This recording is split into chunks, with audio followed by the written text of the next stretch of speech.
Okay. All right, ready? All right. Welcome, everybody, to the February 7th, 2024 Select Board meeting. If everyone would rise. Pledge. I pledge allegiance to the flag of the United States of America and to the republic for which it stands, one nation, under God, indivisible, with liberty and justice for all. All right, before we get into the Town Administrative Report and public comment, we are going to have a reading of the Black History Month Proclamation by Swampscott High School students. So joining us this evening are our three students from Swampscott High School: DESIREE, BICKERSTAFF-PEOPLES, Angel, ANGIENHIEM, and NAINA, ALVES, VALERIA. All right, thank you.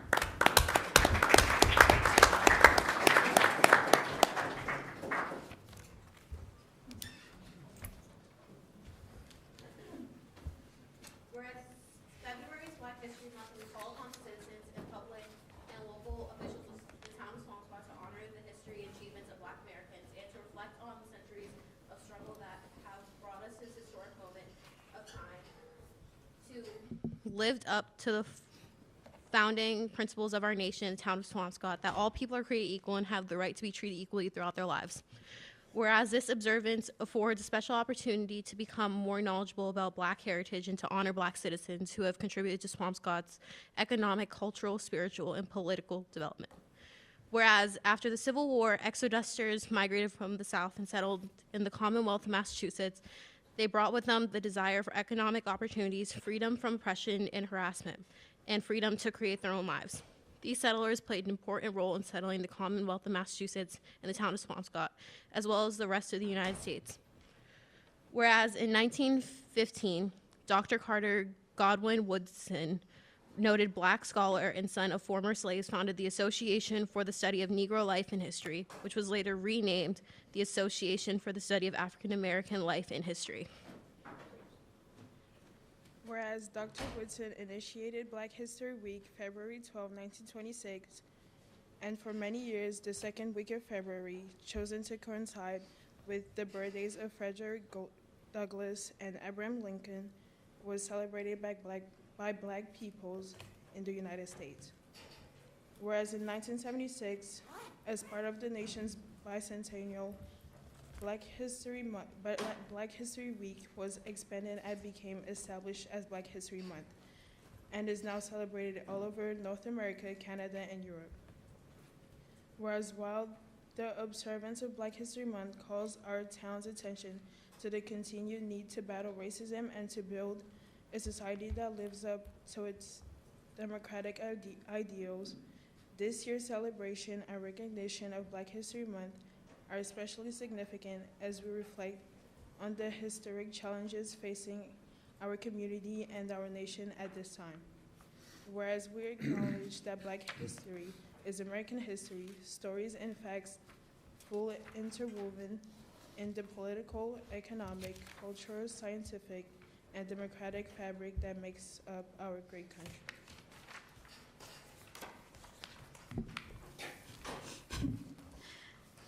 Whereas this year we are proud to celebrate key elements of the 2023 George Floyd Justice and Policing Act. Banning chokehold, restricting no-knock warrants, and other efforts supported by the Swampscott Police Department that define the best practices with community policing, including the recent hiring of most diverse group of Swampscott police officers and firefighters in the history of our town. These efforts have helped to advance public trust and safety as we build a brighter, more inclusive future for our town, our Commonwealth, and our nation. Whereas the town of Swampscott is proud to celebrate Black History Month and pledge our continued commitment to build a welcoming community, one that reflects the full talents and diversity of the American people, and that celebrates Swampscott's third annual Juneteenth celebration, among other efforts by Swampscott and broader community that is committed to build a future that is inclusive and ready to confront deep racial inequities and the system of systemic racism that continues to plague our community and nation. Whereas the town of Swampscott commits to doing everything in our power to demand that we all seek a greater understanding and implement changes to ensure that racism, anti-Semitism, and the unjust treatment of any person is not to be tolerated in any way or form within the town of Swampscott.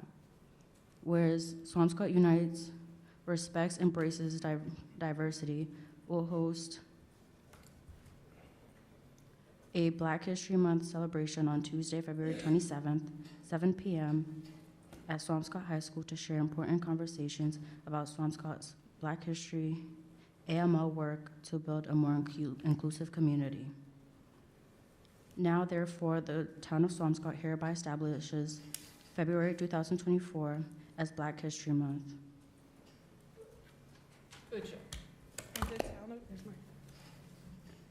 In the town of Swampscott, Massachusetts, and encourage all faith-based and nonprofit organizations, residents, businesses, civic and public institutions to acknowledge, honor, value, and celebrate Black citizens, and celebrate our diversity, heritage, and culture, and continue our efforts to create a world that is more just, peaceful, and prosperous for all. In witness whereof, we have here unto set our hands and cause to be affixed by the Great Seal of the town of Swampscott, Massachusetts, this 7th day of February, 2024.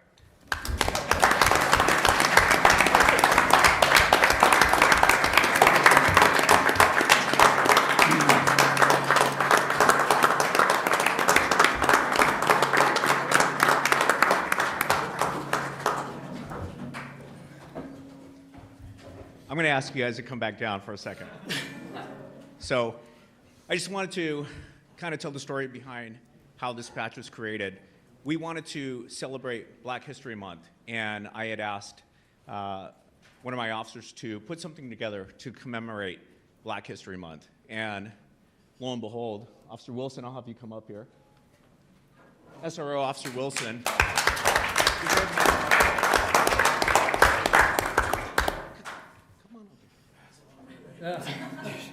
Don't be so shy, Brian. We're very shy. He likes to be seen and not heard. So this was a way, you know, we realized that there is so much divisiveness, there is so much hate going on in our society, and we need more hope, unity, and healing. And this is just one of our first steps to commemorate Black History Month and commemorate our Black children, our Black brothers, our sisters. So this is just the first step. We have much more work to do, but I just want to say thank you to our students tonight, and each one of them I wanted to present them with the patch. So thank you very much for being here.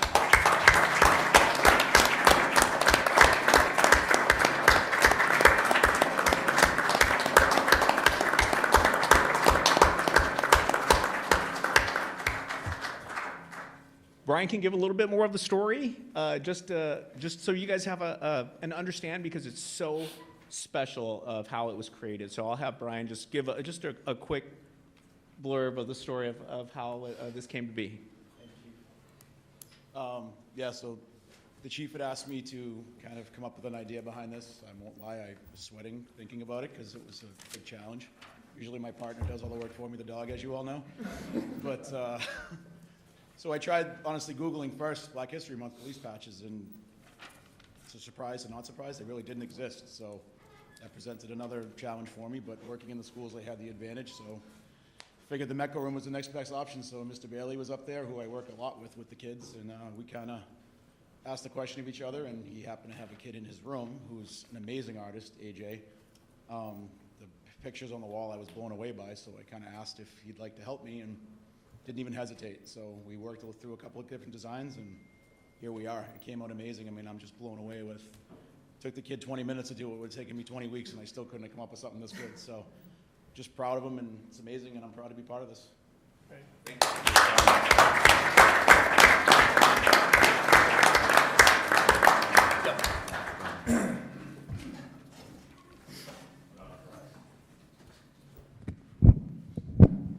Thank you, Brian. Thank you, Chief. I'm just going to hand the mic over to Ralph Edwards from Shore, and he's going to tell us a little bit about an event that's planned later this month. Thanks, Ralph.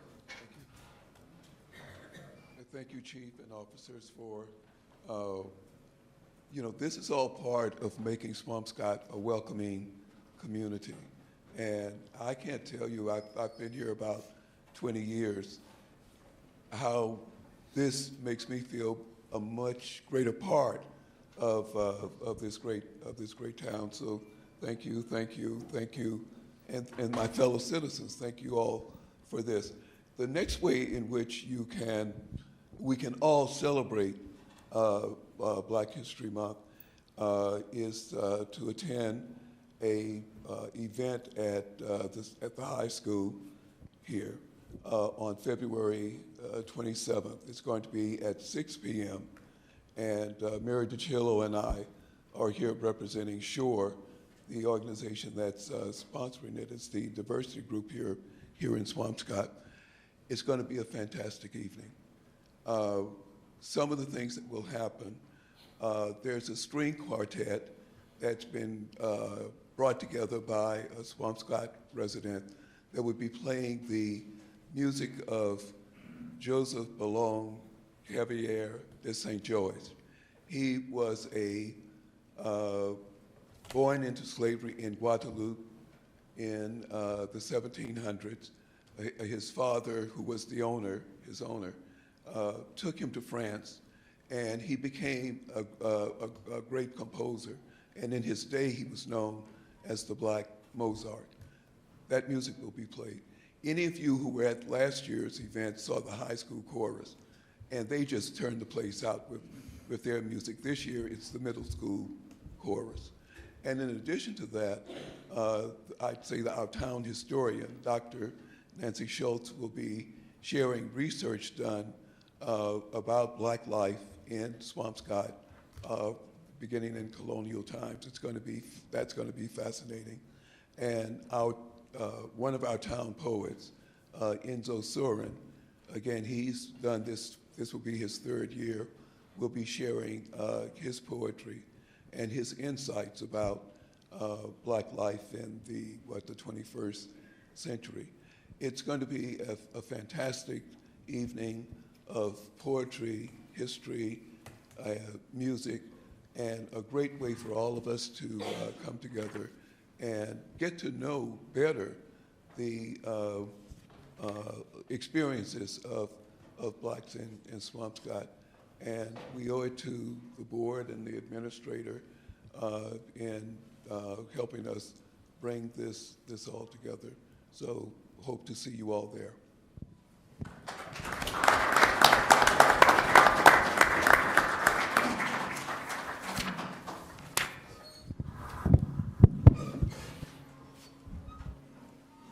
Mr. Chairman, do you want a motion to approve the proclamation? What's that? Do you want a motion to approve the proclamation? Yes. I would make a motion to approve the Black History Month proclamation. Second. All in favor? Aye. Aye. Thank you. Thank you. Thank you. All right. We're going to jump into the town administrator's report. Sean. All right. Well, I am going to keep it brief. We have a packed room and a busy agenda, but really pleased that we'll be discussing, the proposals on the hotel a little later tonight. We are busy with our FY25 budget development. I did attend a meeting last Friday with Mayor Nicholson and the Undersecretary of Environmental Affairs and a number of state agencies to talk about Kings Beach.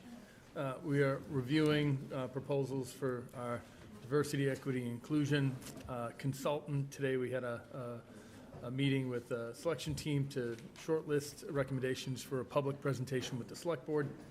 I want to thank everybody who came out to a Holocaust memorial event held at Town Hall on January 25th. Very pleased that we had a number of rabbis and members of the community to think about the Holocaust. Our senior center is very busy. We're putting in a new kitchen, and we have a meal scheduled, as soon as we can get that ready to go, and lots of other busy activities. Our assessing department is busy with dealing with abatement requests and a number of a spike in abatement requests this year. Let's see, health department is busy with opioid surveys online, and we have moved forward with the hiring of a new HR director, Mary Ann McCasters, and rec programs are up and running. You can go to swampscottmyrec.com to see all of our rec programs and our summer rec programs. And lastly, our town clerk has been very busy with gearing up for a presidential primary the last week of February. We have early voting on Saturday, February 24th. Town hall will be open from 9 a.m. to 3 p.m. And that's my report. Thanks, Sean. Questions, comments from the board? All right. Hearing none, we'll move on to public comment. If you are here to make comment about the Hadley Hotel presentation, that is a separate agenda item. So please hold those comments until we get there. Anything else, please be addressed. Come to the microphone. You'll have 2 minutes to make public comment. State your name, address, and voting precinct if known.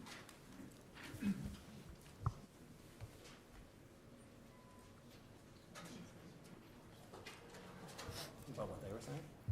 You don't think any of that is personal?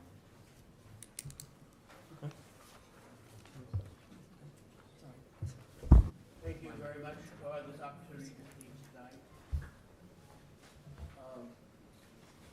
I appreciate the opportunity to express myself on the proposal of changing the town officer elections to November, which I sent to each of the select board members last night.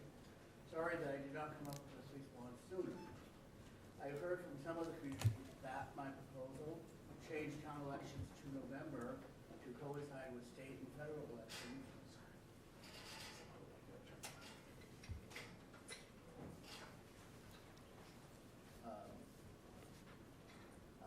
I have heard from some of the community that my proposal to change town elections to November to coincide with state and federal elections is a worthy one, but needs review time. I understand the proposal comes in just before the board hits the vote on the proposed change by the Helios made on January 24th. I respectfully submit that the warrant for the town meeting in March does not need to contain the proposals made by Peter just 4 weeks ago, with no special committee set up to examine the pros and cons.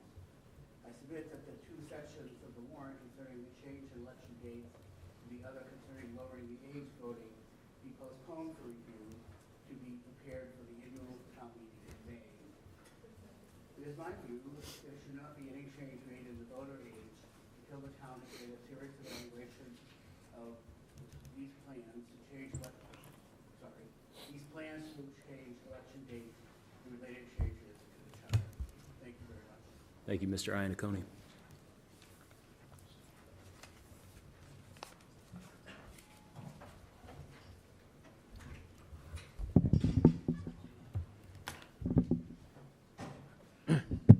Hi, Wayne Spritz, Precinct 3.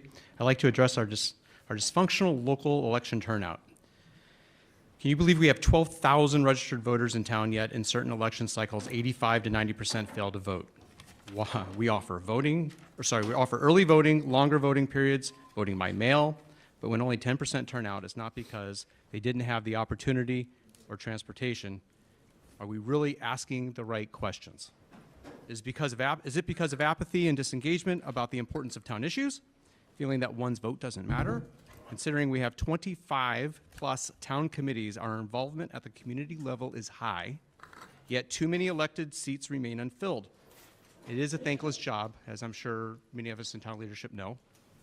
But what are the solutions? How do we get people re-enfranchised with local government? It takes effort in recruiting, it takes town journalism, maybe a bit of marketing, and it takes a complete town effort to remind people the importance of a democratic representation. It's a problem as old as time, but let's talk about what's not okay.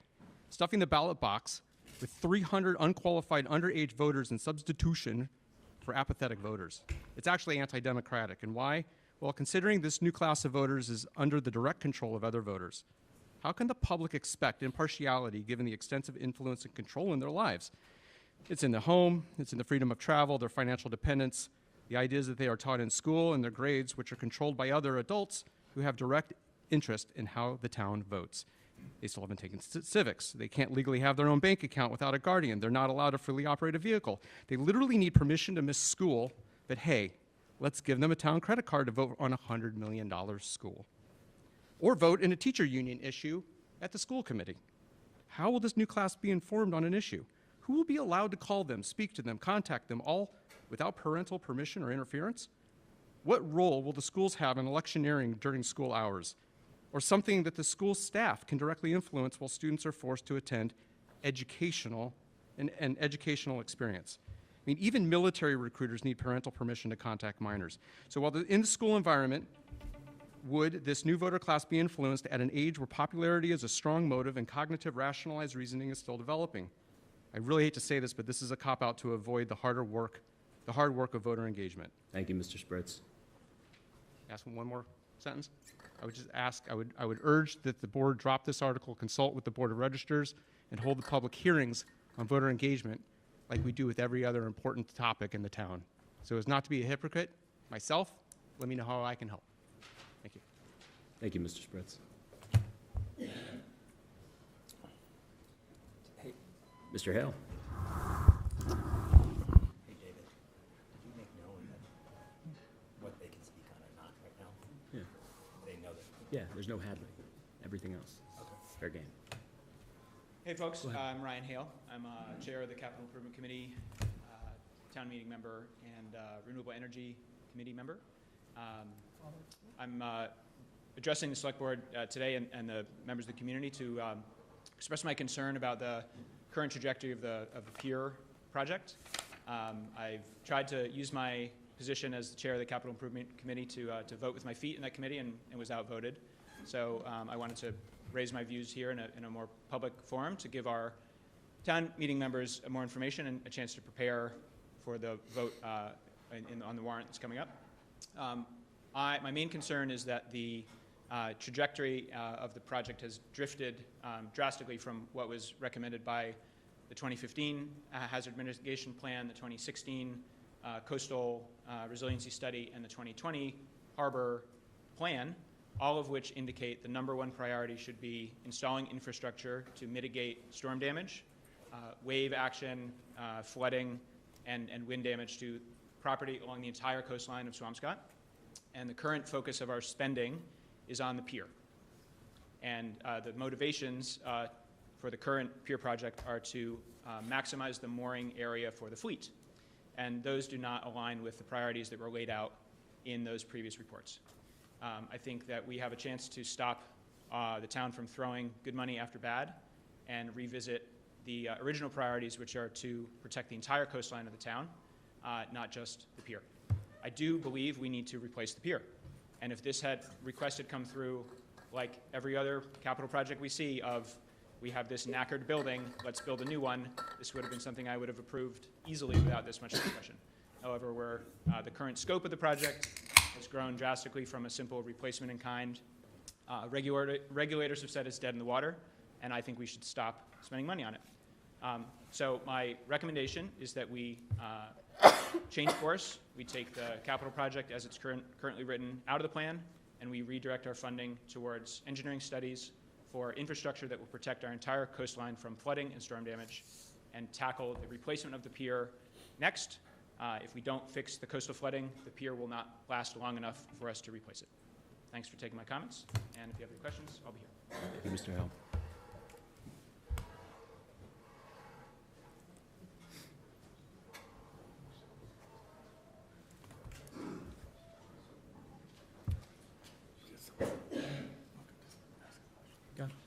Good evening.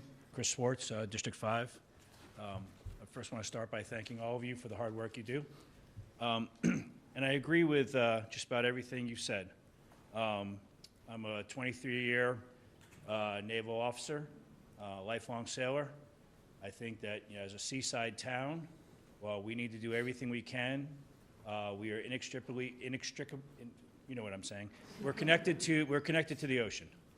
Tidal rise is a fact. Storms are more intense.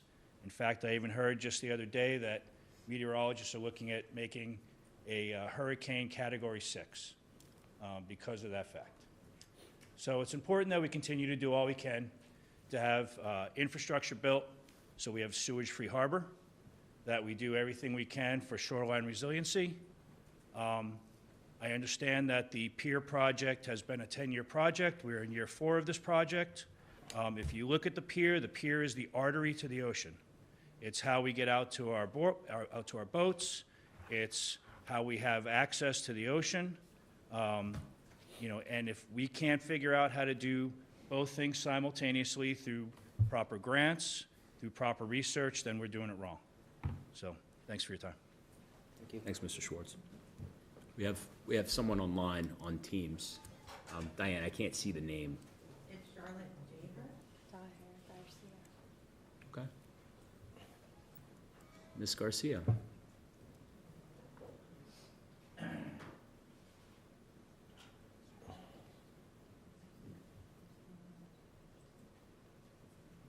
Charlotte, you should be able to speak. You have to unmute yourself. There we go. I'm sorry. Oh. And by the looks of Katie Phelan, it sounds like I'm very loud. Go ahead, Charlotte. My name is Charlotte Daher Garcia, Precinct 3, 11 Banks Terrace, just 2 doors down from Miss Phelan. I just want to echo what Chris mentioned about the pier, and I'm in full support of the pier project. As a boat owner, I really find the pier to be invaluable, and given the recent storms, I think it's important to keep proceeding and pursuing a new pier, as we really don't have time to wait on it. But before becoming a boat owner and even a resident, the pier has always stood out to me as a landmark for all to enjoy. When we were house hunting, one of the spots in town that always stood out to us was Fisherman's Beach and the pier. And ultimately, it drove us to buy in town. We've been residents for 11 years now. The community also uses the pier daily, whether it's artists painting our beautiful oceanfront, families making memories and capturing photos. I have countless photos of my family on the pier. Beachgoers, fishermen. The pier is a real focal point for our town. It's a landmark. If you look at any painting or any Swampscott swag, our pier is on it. It's a landmark, and I really think it needs to be maintained, not only for safety, but just to preserve it. You know, we preserve all other landmarks in town, and the pier is something that, you know, should be enjoyed for years to come. Thank you. Thank you, Charlotte. We have Louis Struzzulo.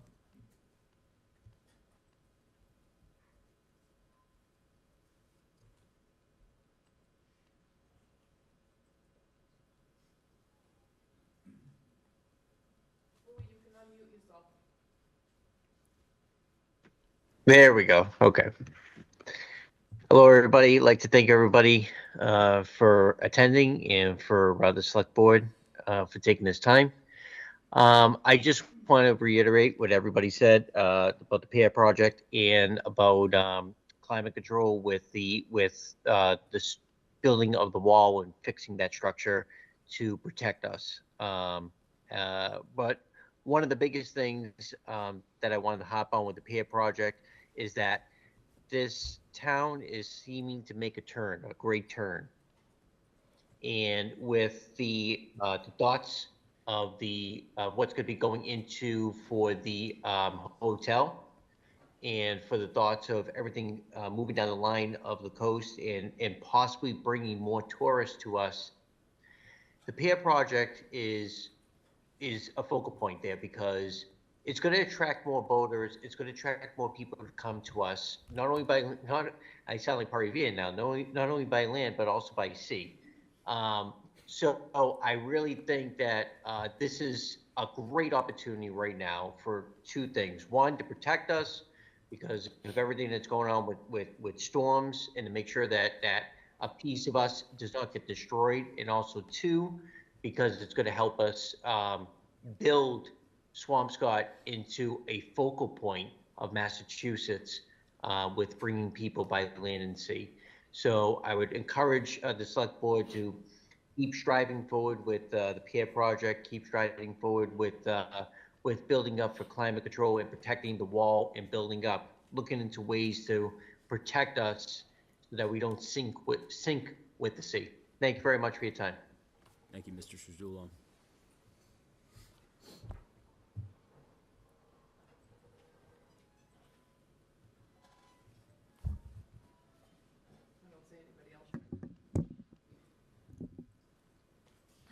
Good evening. My name's Hillary Fouts. I live in Precinct 6, and I'm here tonight to speak about the pickleball courts.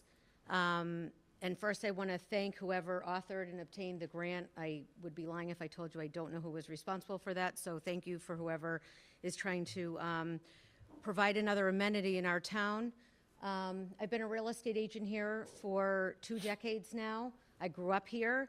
I've lived in this town for 45 years. I had graduated from here. My husband did. My kids did. So we're very vested in this town, to say the least. And of recent, when I am showing properties or people are thinking of moving here, they very much want to know what kind of amenities we have. And I am specifically also asked about pickleball courts. And I don't know if everybody's aware of this or not. And I did a few notes before coming here tonight. So you'll have to just bear with me because I didn't know this was happening tonight. In Massachusetts alone, there are 373 towns with courts. We are the 15th highest, Massachusetts, the 15th highest state in the U.S. for having pickleball courts. Boston, Newton, and Westfield are the top 3 cities. It's a great low-impact sport for all ages. It's fun. You don't even have to be in great shape. I've done it myself, so I am living proof. But the reason I'm here tonight is because apparently people who live what they feel in earshot of Phillips Park on Sutton Place and some of the other streets were complaining that there would be noise, and I left my visual at home. A pickleball, for those that you don't know, is literally, looks like a yellow wiffle ball. We are used to listening to football games and whistles blowing and someone officiating and doing the colors on microphones. And we are a town of sports and fun. So I can't even believe this has to be discussed to protect $56,000 that's going to pay for about 2/3 of the courts to go up. So I'm just surprised I have to be here. But I do have to say that, you know, we all live near something. We live near things we like. We live near things we don't like. I live near Tedesco Country Club. The sirens go off when for the safety of the majority of the people who golf. They have to get people off when there's lightning. I don't complain. The people who live on Stanley Road, their houses may get hit by golf balls. They live there. I lived on Plymouth Ave before my current house. I could hear the train from my house. I could hear planes overhead. It's just how it goes. People who live near the schools have traffic twice a day, just how it goes. Thank you, Ms. Fenn. So in closing, what I would like to say is that I would like to ask the Select Board to support and enthusiastically vote for accepting the grant for pickleball courts in Swampscott to keep the pickleball article alive and let town meeting decide. A vote for anything less than what's in the best for the majority of this town than being held hostage by a few minority people who are angry about pickleball noise. Thank you, Ms. Fenn. We just can't do that. So, thank you. Thank you. Thank you. Mr. Dooley. Thank you. Thank you, Ted Dooley, Magnolia Road. I'm also a member of the Harbor Committee, and I'm sure you'll hear from my colleagues later tonight. But I just wanted to comment as a resident. I lived on Puritan Road for the first 5 years I lived in Swampscott and looked out at that pier every day. And for those who haven't followed the pier project, we're in year number 3 or 4, and we're not even 50% of the way designed for this pier. And in those 4 years, we've seen that pier literally lose planks, have people fall through those planks where they're not there. That pier is not going to be there forever.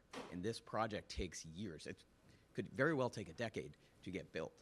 So the project is more of, do we want a pier in this town or do we not? Because it takes a long time in order to get something permitted, to get a feasibility report, to get a right design that matches what the permit granting agencies want, what the ecological resources inform us, and to get the town to support it. These things take a long time. In order for us to get it right, the ball has to start rolling. And the longer we wait, the longer that pier is going to get damaged, continue to get damaged, because it's happening every month, it seems like. So do we want a pier? If yes, let's proceed. If we don't want a pier, then let's just stop and not worry about it. That pier is not going to stand Mother Nature and what it's doing to it. So we need to make a decision now. Do we want to work together and figure out how we can preserve being a coastal seaside community with working harbor, or not? And it's a very simple question, because it's a long time to get one of these things built. And I think that's a serious question that we all need to look at. In closing, thank you for your time. Thanks, Ted.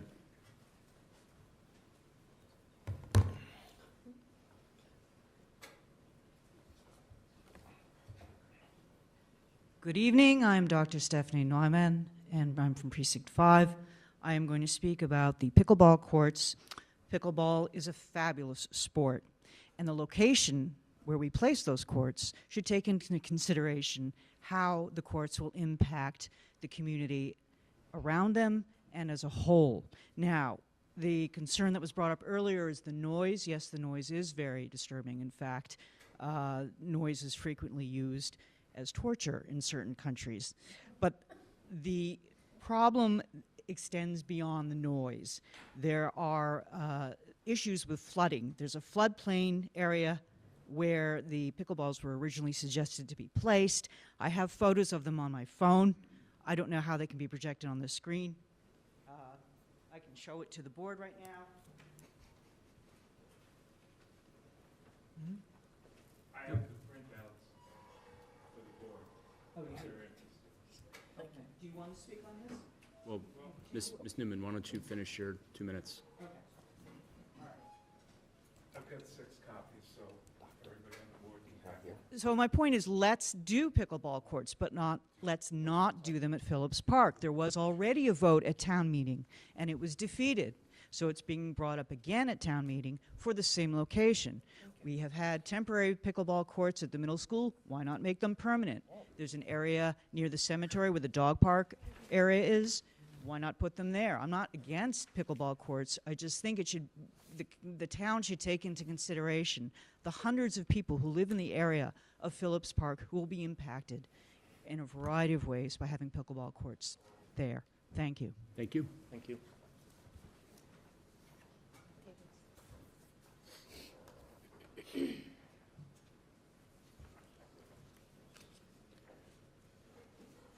I'm Colleen Sproul. I live on the corner of Humphrey and Ocean Avenue, and I wanted to say I'm in favor of the pickleball courts, and I also voted in favor of the bike path, even though that was right next to my house.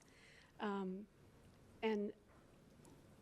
on the issue of the mitigation of flooding in the town, I just hope that the town uses some information that we already have. Like in the 60s, most of our coastline was removed to build a runway at Logan, and that has changed our coastline, like building a wall. I don't know how helpful that's going to be when they've dredged everything that protected Swampscott and all of our property decades ago. And I'm in favor of the pier, but not if we've had this government flood analysis that we got, in 2016 or 17, so we know where the 5 flood zones are. We already put part of the police station in one of them. And I think that the pickleball courts could be where they are because they could be where we intend them to be because they could be slightly elevated. And there could be other mitigation on site, but I think that's the proper place for them because we already have a lot of activities take place there, from our kids' soccer games to the football games. And I think that's an appropriate place that would encourage, everyone knows about it and we all get together there already, where the basketball courts are. So that's what I have to say. Thank you. Thank you.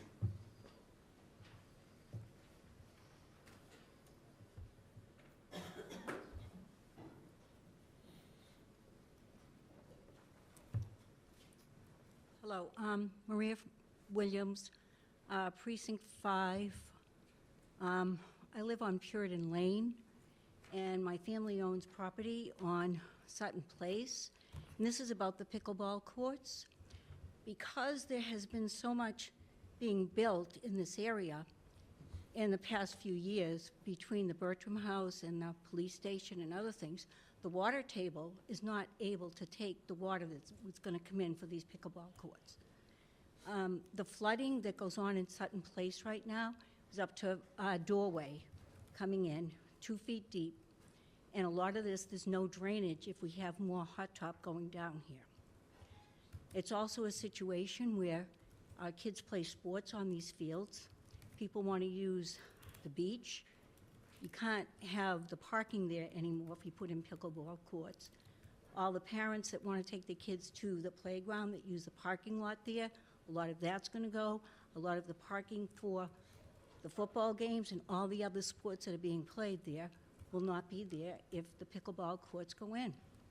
The noise, I know that's a personal thing, but you've got a nursing home there for people, that noise is very loud, and there must be other places, maybe where the dog park is or other land areas, to put a pickleball court.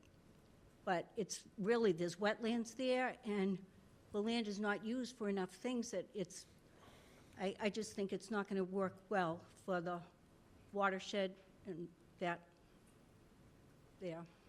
So I'm opposed to it, as are most of the neighbors, because they see the water there all the time, and the pickleball courts will also get flooded. Thank you, Ms. Williams.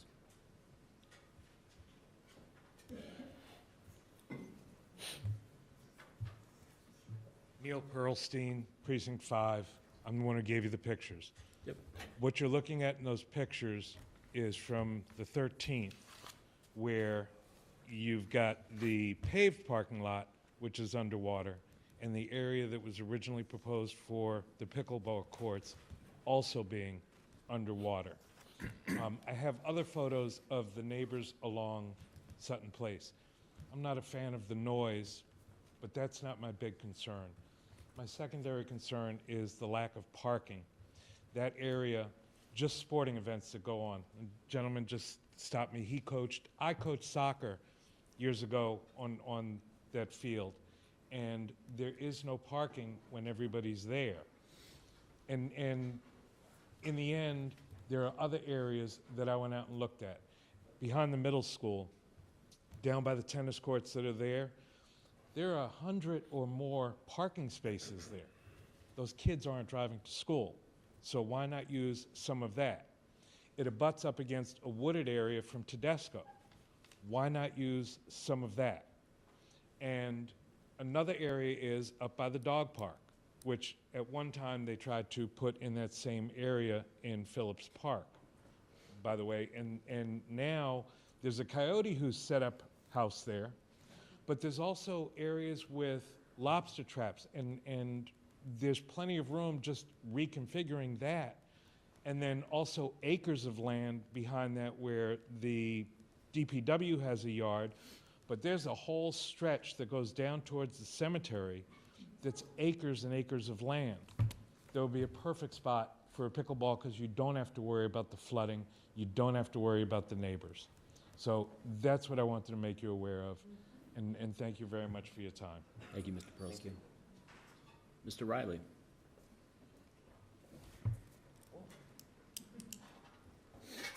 Hi, Steve Riley, Precinct 5, Willow Terrace. I, too, weigh in, pile in on the pickleball issue. I just heard about it this morning, or yesterday morning. But I just want to, I actually don't like pickleball because my father-in-law beats me every time. So anyone wants to try to beat him, good luck.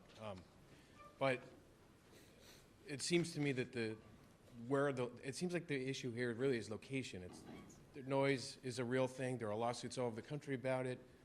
People complaining about it. It's heavily monitored in Marblehead, where they've squeezed those really nice courts in.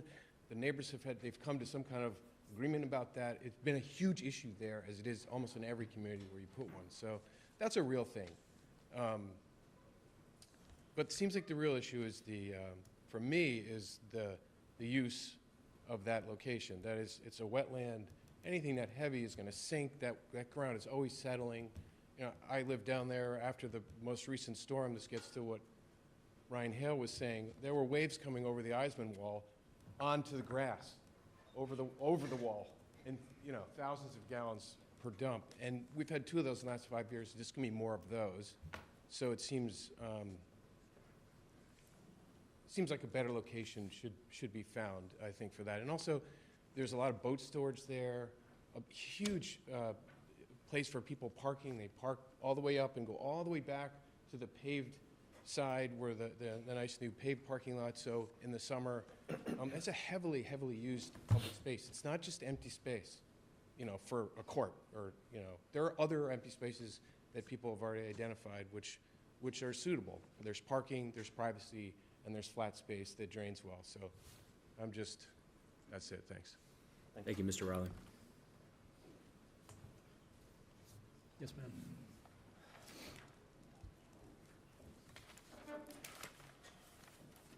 Good evening. Thank you for everything you guys do and everybody being here expressing your thoughts. It's important. I'm a new member to the Waterfront Advisory Committee. My name is Lisa Bamer. I don't know my precinct. I've only lived here 5 years. The waterfront is our joy. The work that the committee has been doing is unbelievable.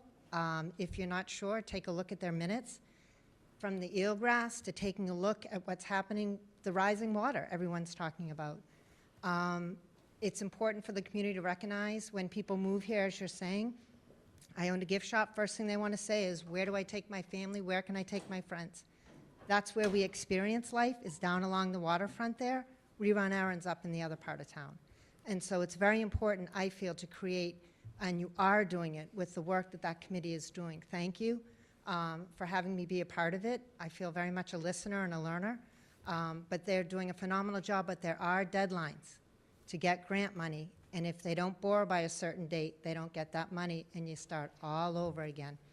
And I don't know if you guys were all here for the last storm, where each end of Humphrey Street flooded, couldn't get in or out of it, and apparently 2 planks came off the pier. And that's a lot of force to take that water over that wall and push up those planks. So that pier's not going to sit there very long.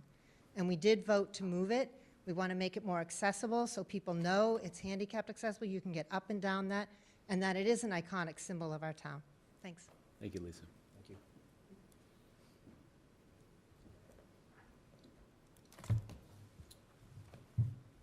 All right, this is a great segue. Thank you for public comment. We do have the Climate Action Plan Committee as well as the Harbor and Waterfront Advisory Committee here this evening to discuss recent climate-related impacts to Swampscott. David, may I just say, I just really appreciate everyone coming out here and speaking on these issues. This is just like fantastic democracy in action, really having this discussion. I just want to thank everybody for coming and speaking your mind. No, absolutely. Yeah. Absolutely. So I do think Martha, I think if we can start with you. Sure, and I'm going to sit and talk with slides. Sure, absolutely.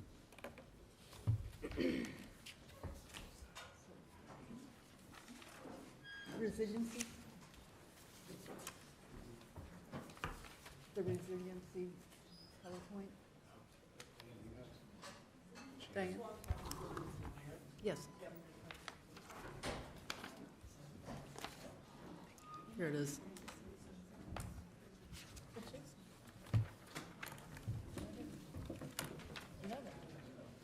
Wait, what is this?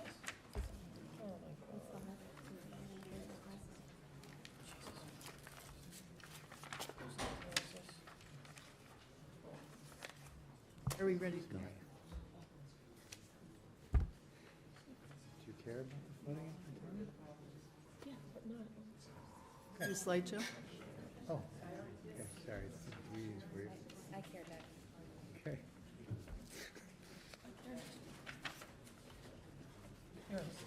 Slideshow?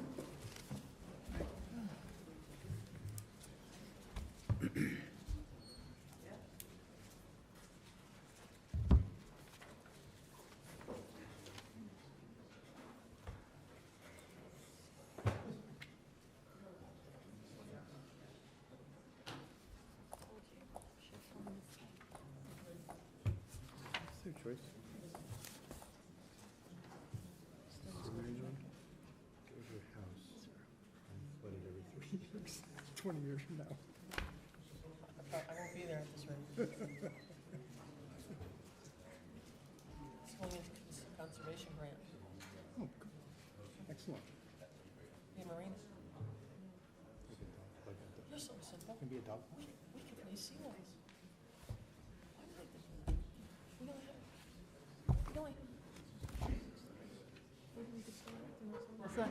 Okay. So my name is Martha Schmidt. I'm the chair of the Climate Action Plan Committee. This is, to be clear, it's not a presentation of Climate Action Plan Committee activities. It's more of an overview of projects that are related to resiliency in Swampscott, since there's a number of different municipal projects and there's a number of different committees involved. So, next slide.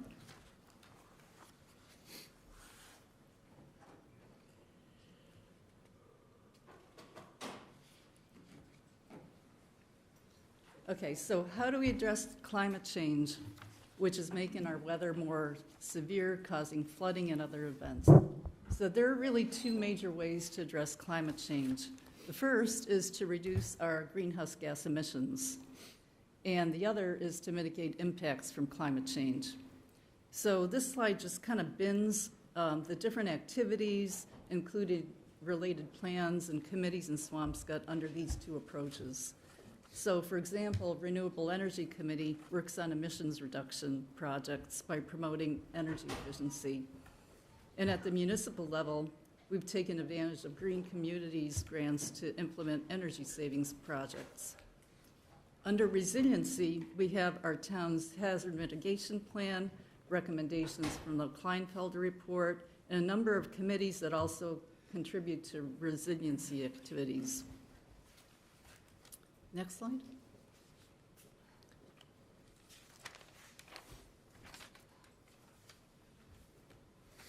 So no surprise that we're already experiencing climate change. So we've got two flood maps here. This one is for 2030 projections, and the next one is for 2050. So you want to page through? Next one. Next slide. Yep. So go back one.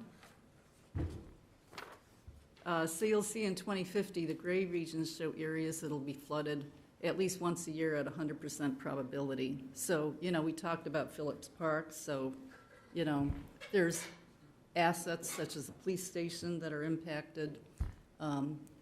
Also Kings Beach area, so all along the street there. Next.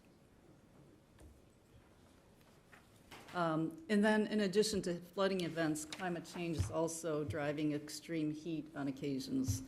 So this map shows heat islands of Swampscott, and heat has been shown to cause even more negative health impacts than cold, so this is also a concern. Next. So we're just going to review a kind of a laundry list of activities. So for example, we have a hazard mitigation plan. We just received a grant, which I understand will be used to update the plan. Our climate action plan includes a focus area called resilience and vulnerability, which spells out a few actions to make our infrastructure more resilient and to improve emergency preparedness in town. Next.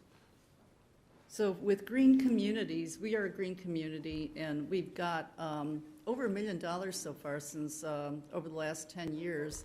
And this set of grants that really focuses on energy efficiency and emissions reduction. We've identified, I think Max has identified potential projects for grants in 2024. And there is a new program called Green Communities 2.0, which will be more focused on emissions reduction as opposed to energy efficiency. We have an opportunity to step up and be designated as a climate leader. And we do need to meet two criteria in order to achieve that label. So we need to adopt the specialized energy code and also create a municipal decarbonization roadmap, which will enable us to get more grants. So next. So MVP grants, Municipal Vulnerability Program grants, are focused on building resilience to climate change. So we have received one grant so far. Okay. And that was used to build up our resilience along our beachfronts, so with the seagrass and sand dunes. And we are planning to apply for an additional grant or two this spring. And we haven't identified the project yet. Next. Oh, so municipal projects. So we have addressed repairs to seawall. I believe that Kings Beach seawall has been completed, repairs to that one. And we're proposing to repair Eisman's Beach seawall next. I think that's been put in the plan at least. And the other seawalls to be completed include Fisherman's and Whales. And then municipal infrastructure that's at risk includes the fish house, pump station, police station, and I don't think Hawthorne should be on that list. Next. Climate Action Plan Committee, we have 5 focus areas, and we are actively working on a few actions, including actions in the resilience and vulnerability and natural resources area. Next. Renewable Energy Committee also supports actions in the Resilient Swampscott Action Plan, focused on buildings and energy and transportation. Next. And then there's other committees involved. Again, some of the activities dovetail into things that we are supporting in the Climate Action Plan Committee. For example, open space does support action that are reflected in the natural resources focus area. Trees Committee likewise promotes health of the town's public trees, and as we know, trees absorb carbon in our atmosphere, so that also supports resilience activities. There are a number of other major grants that are available. Also, Maura Healy recently announced a new resiliency program for coastal districts, and we don't have details on that yet, but that's a work in progress and something that we should be plugged into. Next. So a number of recommendations were made from the Kleinfelder report. I don't know that we've acted on all of these, but certainly these should be prioritized, taken into account, especially in the capital plan or in the ARPA funding that we get. Next. And then again, the hazard mitigation plan had 9 or 10 goals in 2015, and this will be refreshed, and hopefully we'll get some involvement from other stakeholders in that process of getting updated. So that'll be an important activity that we focus on. So I think that's it. I'm not sure if this is what you expected to hear, but it's kind of an overview of resiliency activities in town. Oh, thank you, Martha. Questions, comments from the board? I have a question. We have a Kleinfelder report from 2016, and I'm just wondering, what are we going to be doing this year, in this year's capital budget, and in this year's budget, to work on anything that was recommended to us from 2016? Is there anything in here?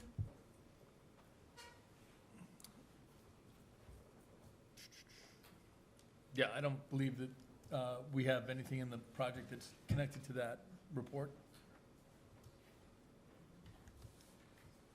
So is there a way that we can we take some time and just reevaluate it? I mean, I'm hearing people are falling through the pier, the boards in the pier, the water is out of control. If there's anybody at this table that knows, the risks of climate, it's me, and it is something I'm worried about, but I also would like to see, we have a report from 2016, and I'd like to see something in here. We've advanced quite a bit of effort for the pier. We've drafted grants. We have.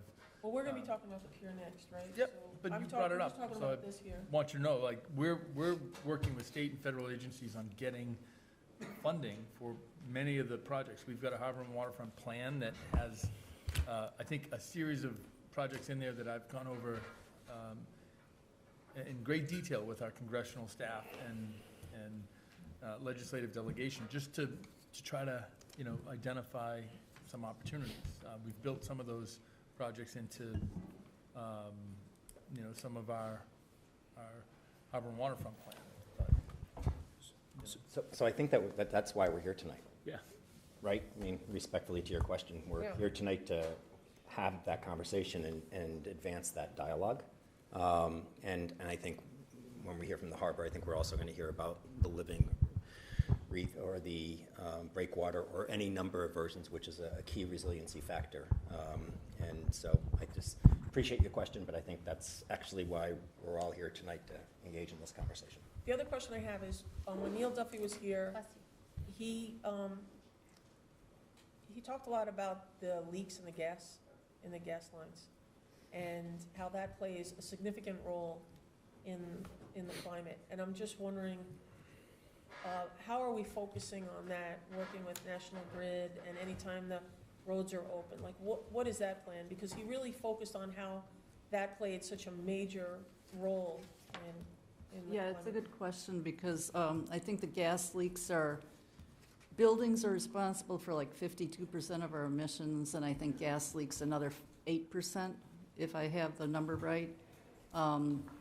So the gas leaks, National Grid works with Gino to have a plan in terms of, you know, working around which streets are getting paved, so we're not paving over, you know, areas that are planned to get replaced with new gas pipe infrastructure. But what happens is that National Grid is required to fix the Category 1 leaks, and then they fix Category 2 and 3. So we have, I think, 100 leaks in town, but as soon as we fix the more critical ones, other leaks show up. And so they have to redirect, you know, replan. If new leaks show up that are Category 1, they have to kind of set aside the fixes that were planned to go focus on the more critical leaks. And that's why the plan gets reworked over time. But the data shows that the backlog's been 100 leaks for years, because as soon as they fix the leaks, new ones spring up. So we always seem to have a backlog. Unfortunately, it's an old leaky infrastructure. There's actually DPU actually has, so DPU is now overseeing National Grid and the utilities in terms of the gas leak repairs. There's actually people aren't really going to be able to see this, but all you need to do is see the red. So this is a tracking map, a heat map of all the leaks, and categorized 1, 2, and 3 as to priorities here. The list is ridiculously long. And it's actually not driven really by the DPW director in streets. It would be great if it was, because we've been digging up streets that we paved recently just to do gas lines. But it's really driven about the utilities, and the utilities prioritizing communities in Class 1 leaks. Yeah. And it's getting the utilities' attention, and you're just competing with basically every town that has gas, unfortunately. We're competing with cities, we're competing with other, you know, densely populated areas. I know that there have been a number of neighborhoods that have really had significant problems. I've been on the phone with DPU, so has our assistant town administrator. You know, we do try to advocate when we can to try to address some of these challenges for the town. We do get frustrated because, you know, we hear that some of our problems are tier 2 and tier 3. We believe a lot of them are serious, and we know that, you know, neighborhoods are very concerned about this, as they ordinarily would be, but it's very frustrating to see the magnitude of problems. And all of these are known. The leaks are all categorized. They're like, the exact addresses are known. And we could also, I don't know if it helps, but we can make that information available. So there's a nonprofit called HEAT that's mapped out all gas leaks. We can see all the leaks in town.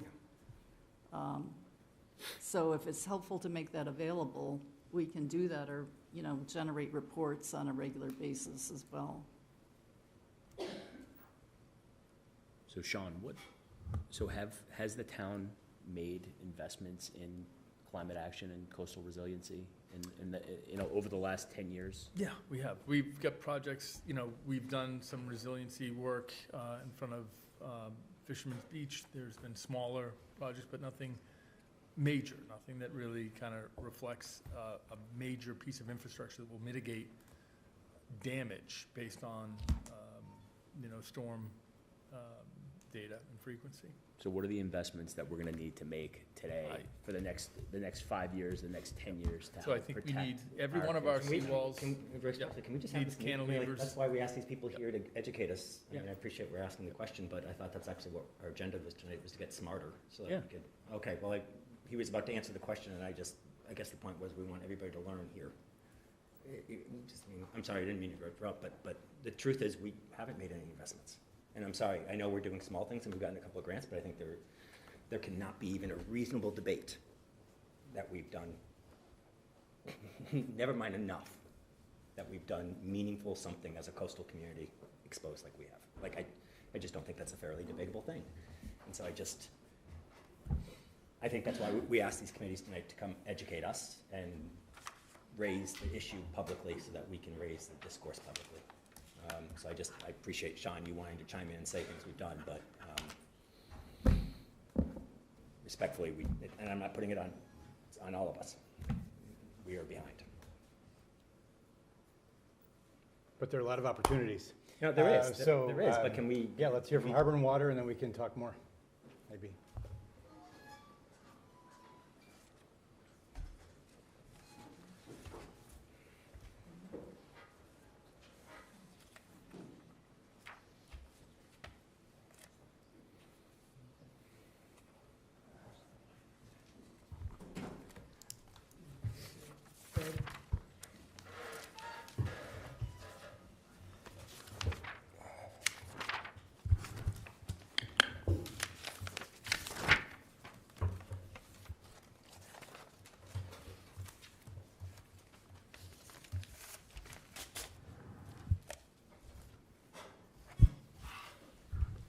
I almost pulled up a picture of my new grandchild. That's not going to work. Jackson, can you just start by introducing yourselves and Jay in particular? Sure. My name is Jackson Schultz, Precinct 3, town meeting member, chair of the Harbor and Waterfront Advisory Committee. This is Jay Borklin, who has been working with us for 10 years? More. He came on, we hired Apex, and what was the other company? Rambo. Rambo. And then you went to Lloyd's of London, correct? And now you work for Amagrid? I do.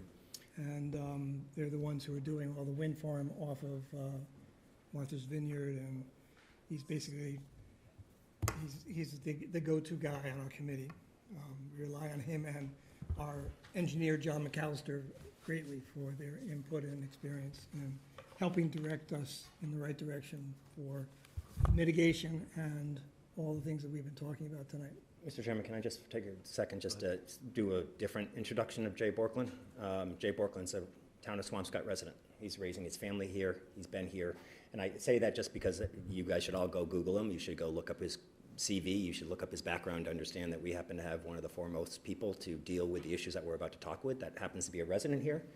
And I just want to say, we're on year 3. You've been paid a fraction of the brain matter that you've given our town just because you are a resident here. And I just wanted to just publicly acknowledge that and appreciate that, because you don't have to do the things you're doing. And I don't think you would if you weren't raising your family here and so committed to being here. So I just wanted to thank you for that, because I think that's critically important for us to, again, in volunteers and at times, as a consultant role, but we get so much out of you and so much technical information, which is really, really critical to guide us, because we don't naturally have it here. So I just wanted to introduce you that way, because it's really, I think we should be very grateful for everything that you've been doing. So thank you. And I forget, Jay, are you a member of the committee or a consultant to the committee? I can't remember. An advisor to the committee. Okay, not a member. Okay, thank you. Right. Continue. And it's pro bono, like you mentioned. He's just doing it because he's committed to it. And thank you, Peter, for that. And the only thing I would add is that there is a lot of brain power in this community. I think there's a lot of passion, and it's wonderful to be able to help out and to hopefully make a change when there's so many, really good souls and good ideas here in town. So. All right, so Diane, if we could go to the next slide.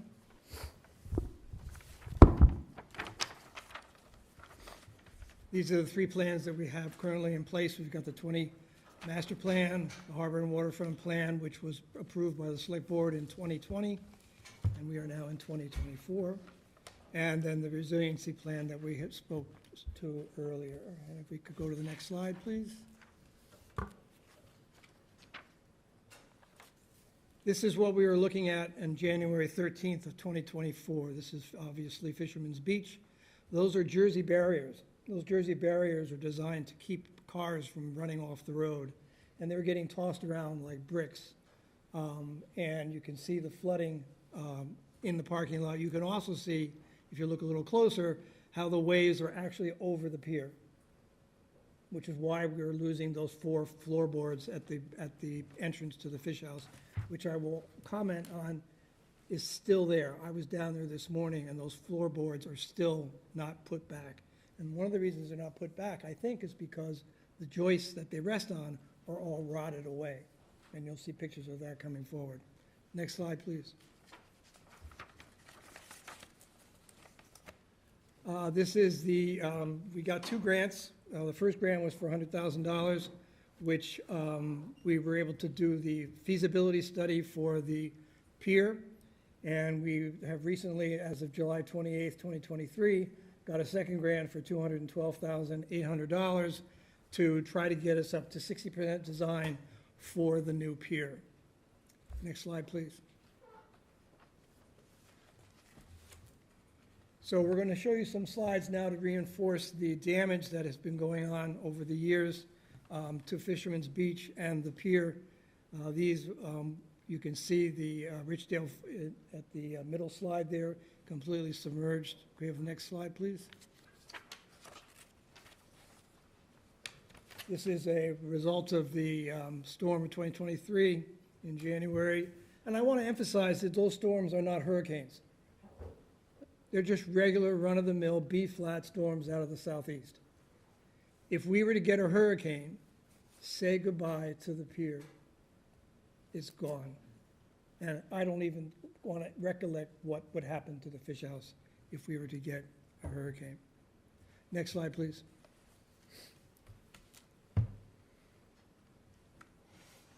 Jay can speak to this because I've done enough talking for the time being. Why don't you mention what's going on with the foundation there? Yes, I think one of the things to emphasize here, and it's actually been stated a few times in public comments, there's a significant amount of damage that's coming from the increasing intensity and size of the storms and the fact that the sea level is higher now than it used to be. And what that's beginning to do is have a real impact on the structural integrity of both the pier and the fish house. What we're seeing here is some undermining of some of the foundation of the fish house. This will likely continue as storms continue, and this kind of undermining will create structural damage to the fish house eventually. So it is already creating significant damage to the pier. We have a couple of other slides that will talk about the pier structure and its design life. But what we're really beginning to see now is the first indication that the real structural integrity of this part of the coast in Swampscott is really being impacted, and these structures in particular are going to be damaged and are already damaged. This would be considered, fairly significant damage, and the civil engineers that we've been working with have sort of pointed out that there's a great deal of cracking in the foundation around the front end of the fish house, and the porch, and all of that infrastructure that's there is really starting to get to a point where it is at risk. So the pier and the fish house are both really being impacted by this incrementally increased storm action. Jay, can you just, I'm a little confused. Are you referring to the part that's like out Yeah, the beach? I'm sorry. Is that the foundation of the fish house you're saying? Yes. Or that is this picture not exactly showing what you're talking about? Right, I'm sorry. That piece of concrete that's coming toward us, that has a missing front to it, and it has been undermined there with some of the rivulets from the water that's coming out from underneath. Yeah, I see So that. that's the concrete footer for the fish house. The footer is built much larger than the house itself, and it sticks out into the beach and previously under the beach. So is water, do we understand, is water getting all the way back to the fish house underneath Yeah, water there? is now gonna, it's hard to tell exactly how far back it's getting, but it's beginning to erode the substructure underneath the foundation that's holding up the fish house. So that will have to be addressed. And have you seen, you referred to kind of clearly the structure of the fish house being affected. Have there been tests to identify literally that the structure of the fish house has been affected already? I don't know if there have been, I'm not sure, but the cracking that we're starting to see now in this foundation, it probably should trigger something like an evaluation of what's happening and whether or not there may be places in the structure where, they're starting to open up. As I suspect that the front end of the fish house is starting to sag a little bit because we're undermining and pulling out material from underneath the concrete footer. And that footer was placed there partly, well, for the fish house, but then was used as the basis for the pier, which came later after the fish house.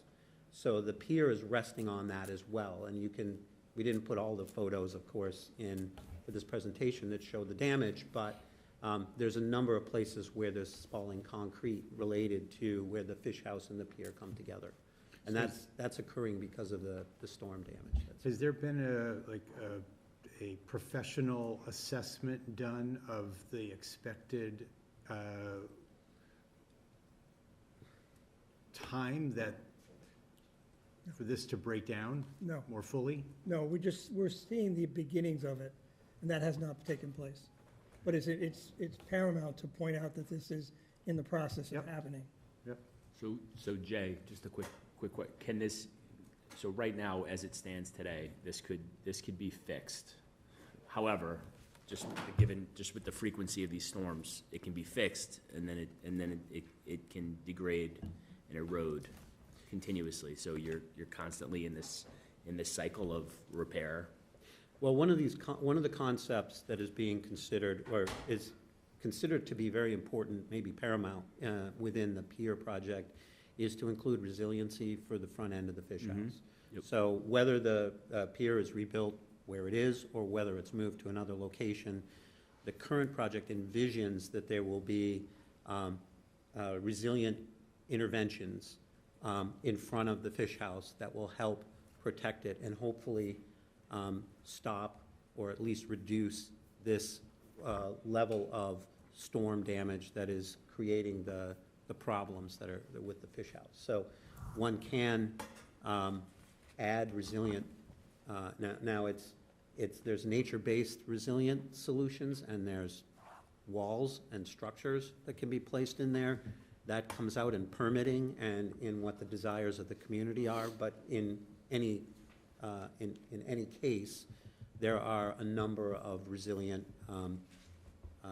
interventions that can be added, and part of the design aspect of the pier project is to look at some of those interventions. So we talk about it as a pier project, but it's also a pier project and a increase the resiliency of Fisherman's Beach area project as well. It would be irresponsible to just fix the pier but not really handle any of the other things that are part and parcel of the situation that's going on, and it's just going to get worse. Go to the next slide, please, Diane. Wait, can I ask one question? Jackson, when you're looking at all of this and you were considering what to do with the pier, did you also consider lifting the fish house and the pier all at one time? Was that ever considered? No, because we're proposing relocating the pier to a different place. The idea of raising the fish house is something that can be considered. I think along with that would be raising the parking lot, and there are other issues that would, and that's a bigger project than what we're looking at right now. I think that does go a little bit to this dialogue that we've had, even from public comment, right, about in calling it the pier project versus kind of an overall resilience project. I think that's where maybe we're getting into a little bit of trouble and people feeling like one isn't ahead of the other when I think for the most part people realize that it's all going to have to come together. Well, as we know, and you know this as well, when we originally applied for the pier grant, we applied for the Living Reef as well. And Seaport Economic Council did not give us the funding for the Living Reef because we wanted both things to be in tandem. We think that one was connected to the other. Why are you going to rebuild the pier if you can't protect it with the Living Reef? We did get funding for the Living Reef, and so we had to move forward, with the pier, so we had to move forward with that project. We are still in the process of trying to apply for grants to address the Living Reef issue. I had a conversation with Liz Smith the other day about getting her committee and our committee combined because one of the things we're talking about is putting seeding oysters into the Living Reef. And what oysters will do in the Living Reef is that they'll filter out the water and clean the water that's at Fisherman's Beach. So it's a way of possibly even getting the schools involved in aquaculture, and there's a lot of potential good things that can come out of this project of a Living Reef. But we need to readdress the grant issue for that. But in the meantime, we're still moving forward with the pier project. I hope that answers your question. And I should probably add that there is a little bit of a structural problem in the state that's been long-standing. The Seaport Economic Council, which typically funds waterfront projects for cities and towns in Massachusetts, their remit has mainly been public structures. So they are used to building piers, seawalls, groins, harbor master facilities, lobstermen, like in Marblehead, they funded the lobster offtake activities, and so they fund hard infrastructure. When we came to them with Living Reef, they weren't quite sure if it fit in their remit, and so they asked us to sort of put it aside for the time being, that they would fund what they understand, and and they also fund dredging too, but that's, they wanted us to stick to the things that were in their remit, which is why they funded the pier. They said they will help the town identify places where funding can be made available for the Living Reef or other resilient activities that the town might want to undertake, whether it's building new seawalls that cantilever out that help protect the coast and reject the wave energy, or those kinds of things. But there hasn't been a clear source of funding for that.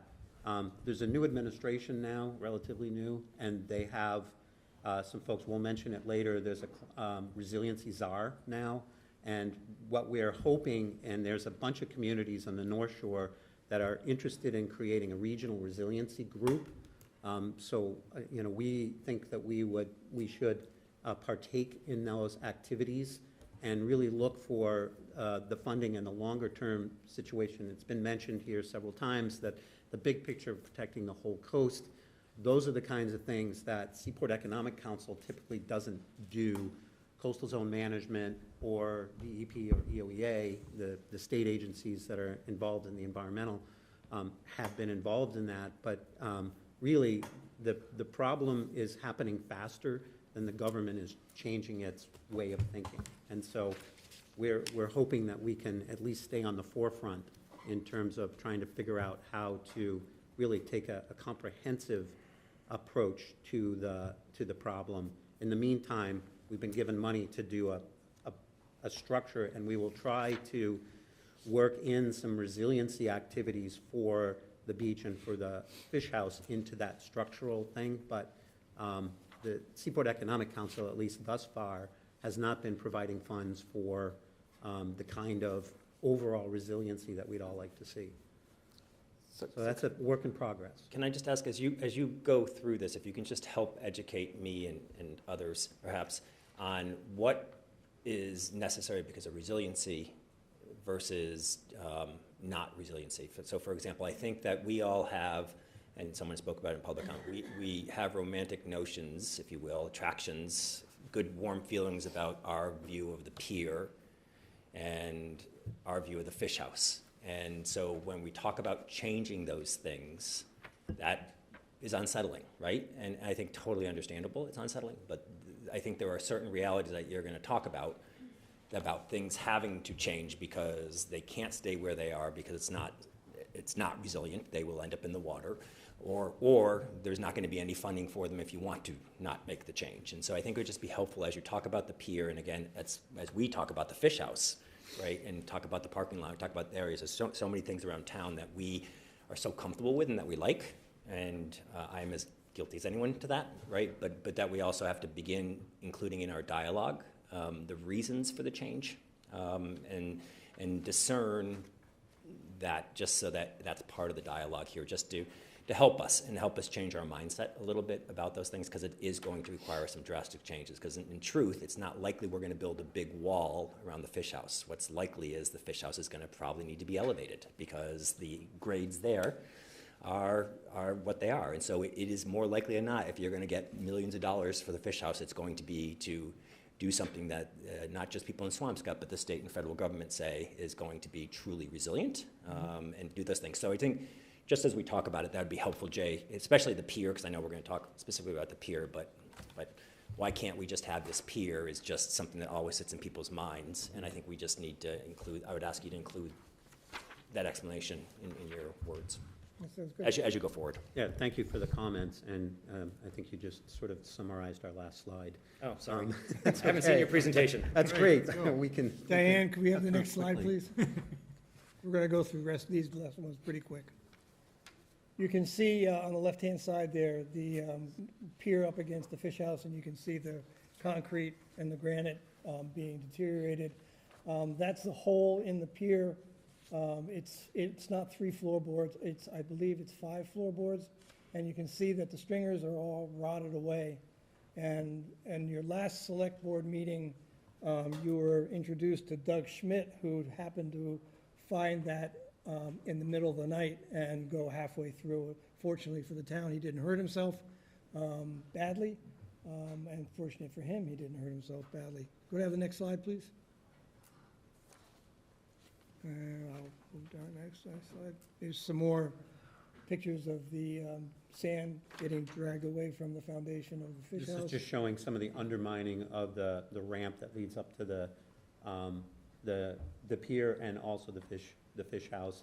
This is obviously a serious situation, and if enough of that sand gets moved out, that whole area is going to subside, and then some real serious structural damage will occur.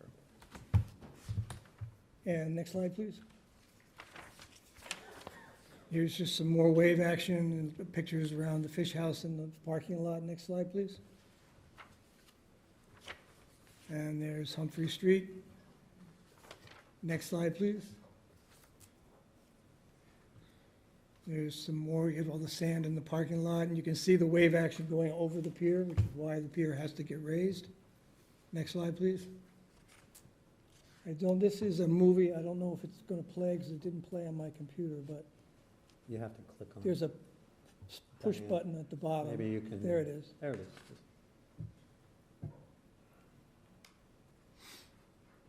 This is from looking at the deck on the fish house. You can see that it's sunny out. This is mostly post-storm, and this is damage or forces that are still at work sort of on the tail end of the storm. So, you can imagine what was happening during the actual height of the storm. I think we'll move to the next slide. Next slide, please. And these are movies as well.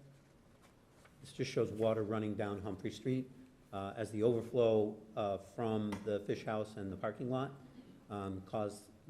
allowed water to sheet flow across the parking lot and the driveway next to the fish house and onto Humphrey Street, and then created essentially a river flowing down Humphrey Street toward the 7-Eleven. What is Ridgedale, I guess? Ridgedale. These movies are taken from inside the Coastal Collective building, which is the new store that opened up across from the fish house. Fortunately, they didn't take any water, but the Ridgedale obviously had to close for 3 or 4 days because of the storm. I can tell you, I've talked to Don Golden at Nordhaven and the other businesses on the street, and they're very concerned about the flooding that goes on down here. They've invested a lot of their time and money into their businesses, and they're very concerned about what's going to happen with the flooding. And so this is this needs to be addressed yesterday, not today and not tomorrow. Next slide, please.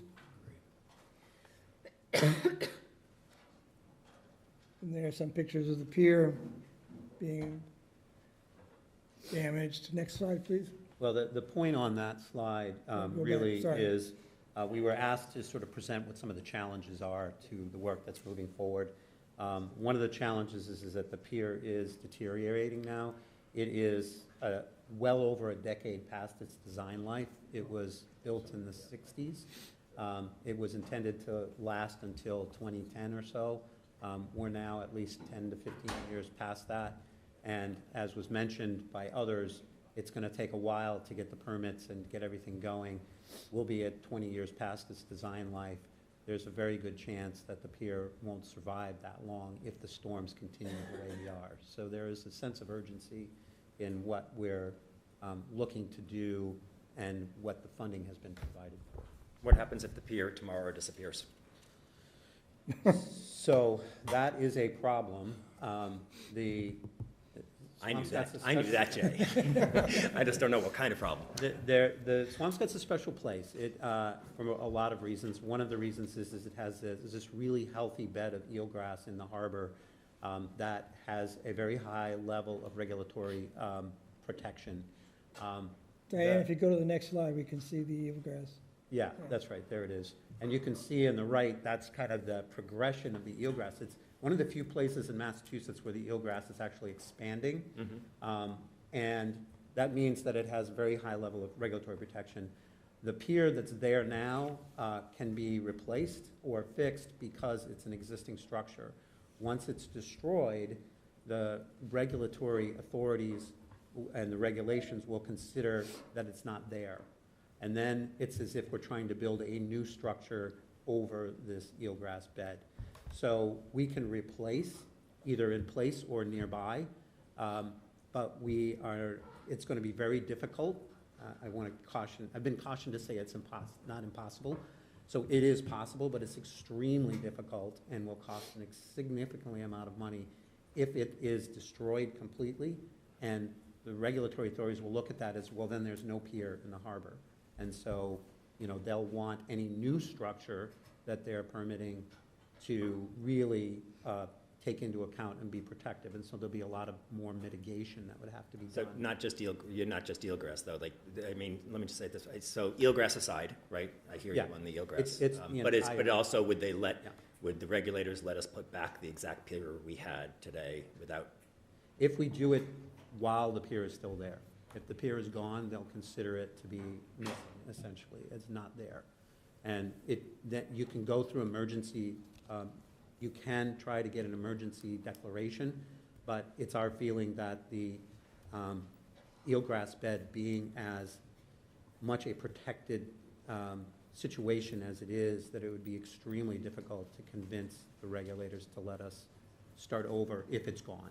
Are you aware of any grant programs that would pay to us to repair a pier that's been taken out because it's low and water is taken out, or would you recommend the town spend $10 million building a pier in this location, or would you say that would be, to use the phrase of somebody else, bad money after good money after bad money? Anyways, well, it's bad money after good money if it is built the same way, the same height as it is, right? It needs to be more resilient.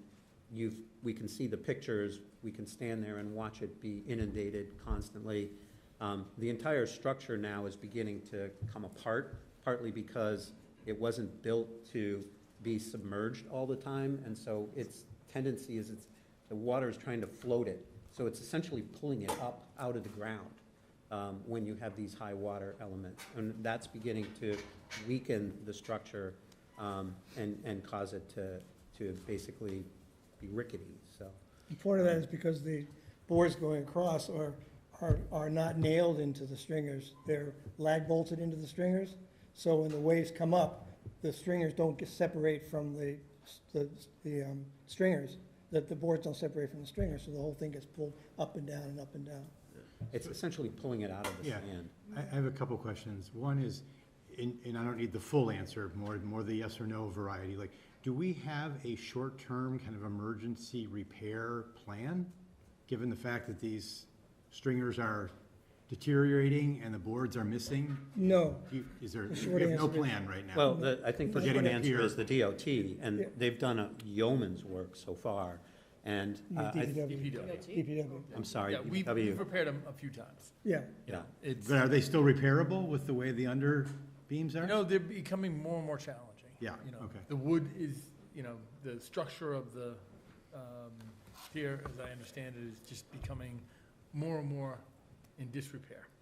I think to repair it, you'd have to put wood alongside the stringers to reinforce that, Mhm. and then put the okay. boards across that way. But again, that's a temporary fix that will probably get broken up within the next big storm. Sure. I don't know if you guys get to this later in terms of what the timing is, if the pier replacement project goes forward. Is that timing in here?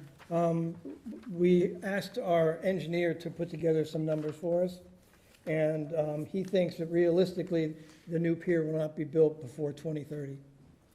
Before 2030. 2030. And Peter floated a number of, I don't know if that was, Seems do you like want a to, number. do you want to Price-wise? reel that in, or No, say, blow it out. validate that, or? He's gonna blow it out. It depends on I mean, we're already about 4 or 6 months behind because of what the regulators are making us do because of the eelgrass. They originally wanted us to go through the test borings that we wanted to put in. Now, understand, a test boring is a 3-inch diameter. And they want us to go through and film cameras, I think it's a 20-foot circumference showing where the Some eelgrass is. pictures of that later here. Well, yeah, but, so, and then we ended up doing that, and we gave them the pictures, and they said the pictures weren't clear enough.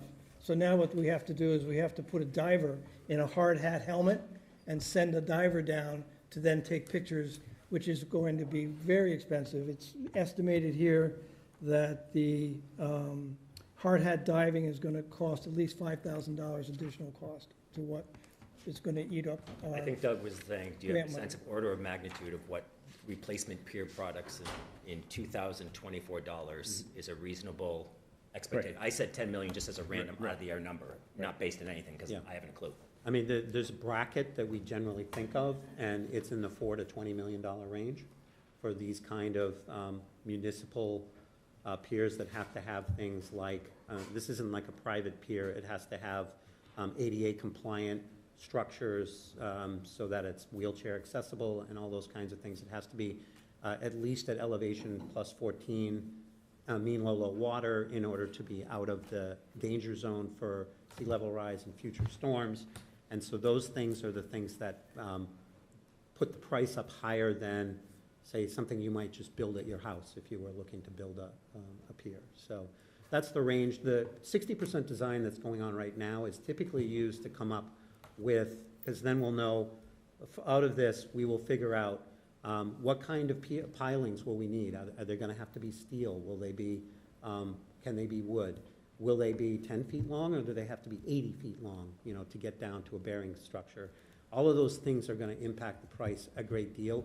Once this 60% design work is finished, then a good engineer's estimate of the cost of this will be able to be generated.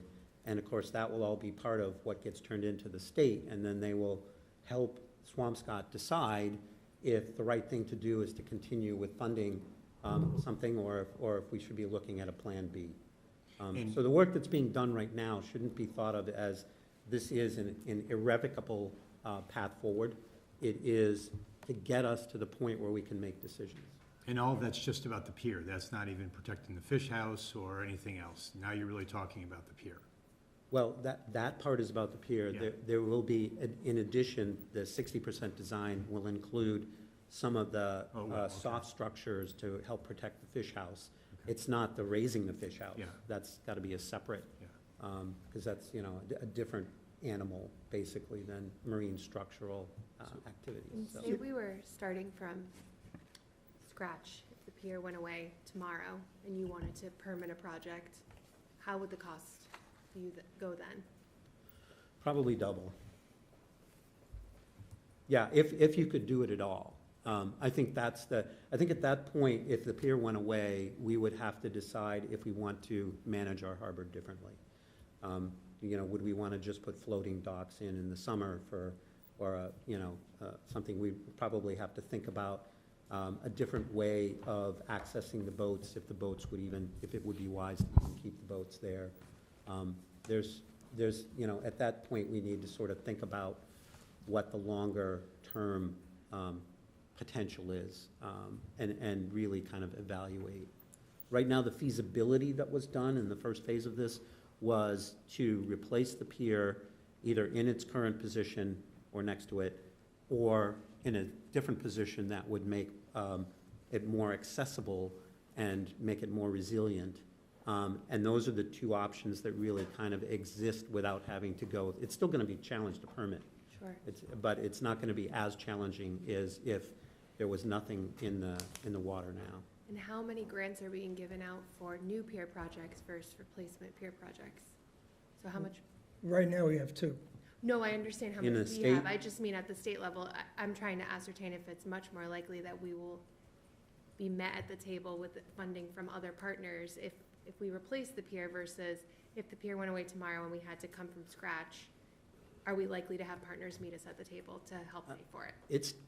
There's some doubt as to whether or not the state would even fund a pure replacement, because it would then get damaged. It would still be in the damage zone.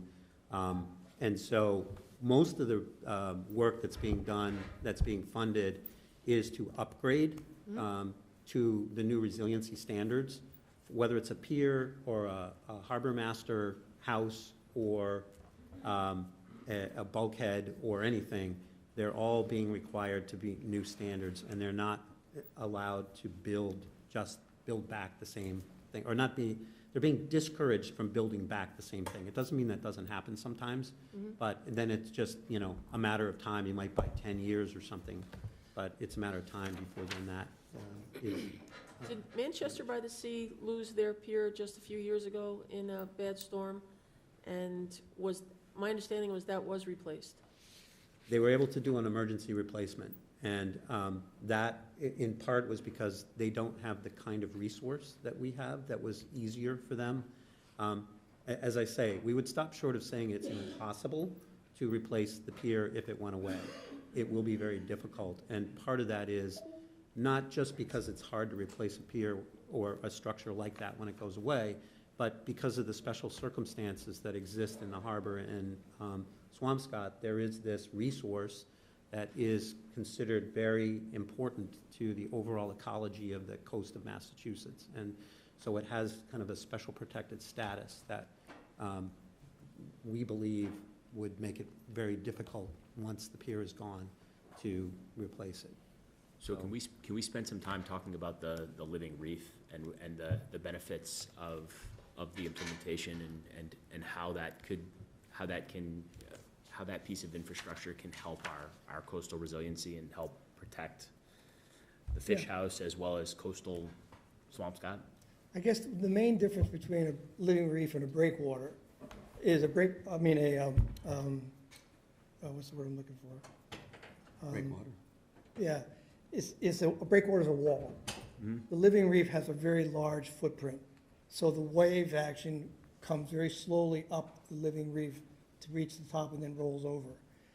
The ones we proposed are curved, and so if you remember the ones down off of Kings Beach, they're round, the waves go around and they circle around, they don't crash over as hard. Mm-hmm. It also breeds crustaceans, and if we can build mussels attached to it as well, cleaning the water environment. Of course, these mussels you wouldn't want to eat, but you know that's another topic. But that's basically what they do, is they take away the wave action, and that's what pushes all the water up onto Humphrey Street. Mm-hmm. You're still going to get the sea level rise, but you're not going to get the wind pushing the waves up onto the roadway and the parking lot. Got it. That's the main difference. Got it.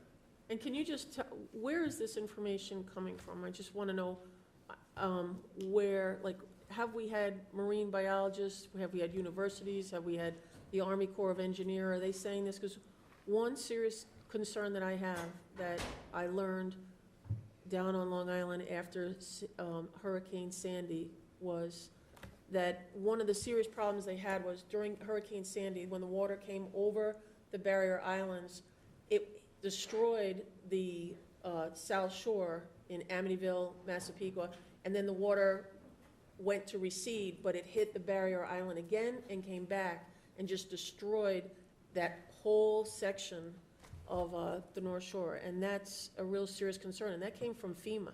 I attended a FEMA meeting to find out what exactly happened. So I just want to know who is actually telling us that and where is the information coming from? Well, we were very fortunate because Jay was the one who was involved in the Super Sandy down in New York City. And he actually Obama did a contest to find out how to protect the area, and Jay and his group won that. And so why don't you speak to the Super Sandy stuff that you did down in New York? Well, I mean, there are corollaries, obviously, and you're bringing some of them up, that from Superstorm Sandy, and what Jackson said is correct, is, you know, the group that I was with was fortunate enough to be able to work with people from the overall coastal area from New Jersey, New York, and up into Connecticut, and come up with some resilient, nature-based design resilient activities to help protect. It was called Rebuild by Design, and the idea was is don't just rebuild what has been knocked down in the same way it was, but to make it more resilient, and at the same time build sustainability into it, so you're getting kind of a two for four. That's the kind of approach that we're trying to take here. Now that said, we can't build a pier out of sand dunes, so there has to be some hard infrastructure, but there will be included a significant amount of ecological and nature-based design activities, and we have had both universities, Tufts University looking at some of this, as well as experts, the people who did the eelgrass mapping for us, they call themselves Megalodon. They are a corporation, but they are also a group that of PhDs that's been working with coastal zone management to come up with ways of addressing the ecological systems that are along the coastline. So they're some of the best. A lot of governments around the world use them for similar activities. So we are plugging in, you know, what we can, and I think, you know, we're also negotiating with regulatory authorities that are very well heeled in terms of what they will allow us to do, and they're not going to let us do something that is going to make a situation worse, for instance. I don't know if that answers your question, but. Is there more to your presentation? Yeah, there's a couple more slides. We just probably should skip to the. Why don't we just focus on this one for a second? The committee has decided that the middle slide there is where the new pier will be relocated. It touches on to Chasen Park, between the parking lot and Chasen Park. That area is 3 feet higher than where it would be by the fish house.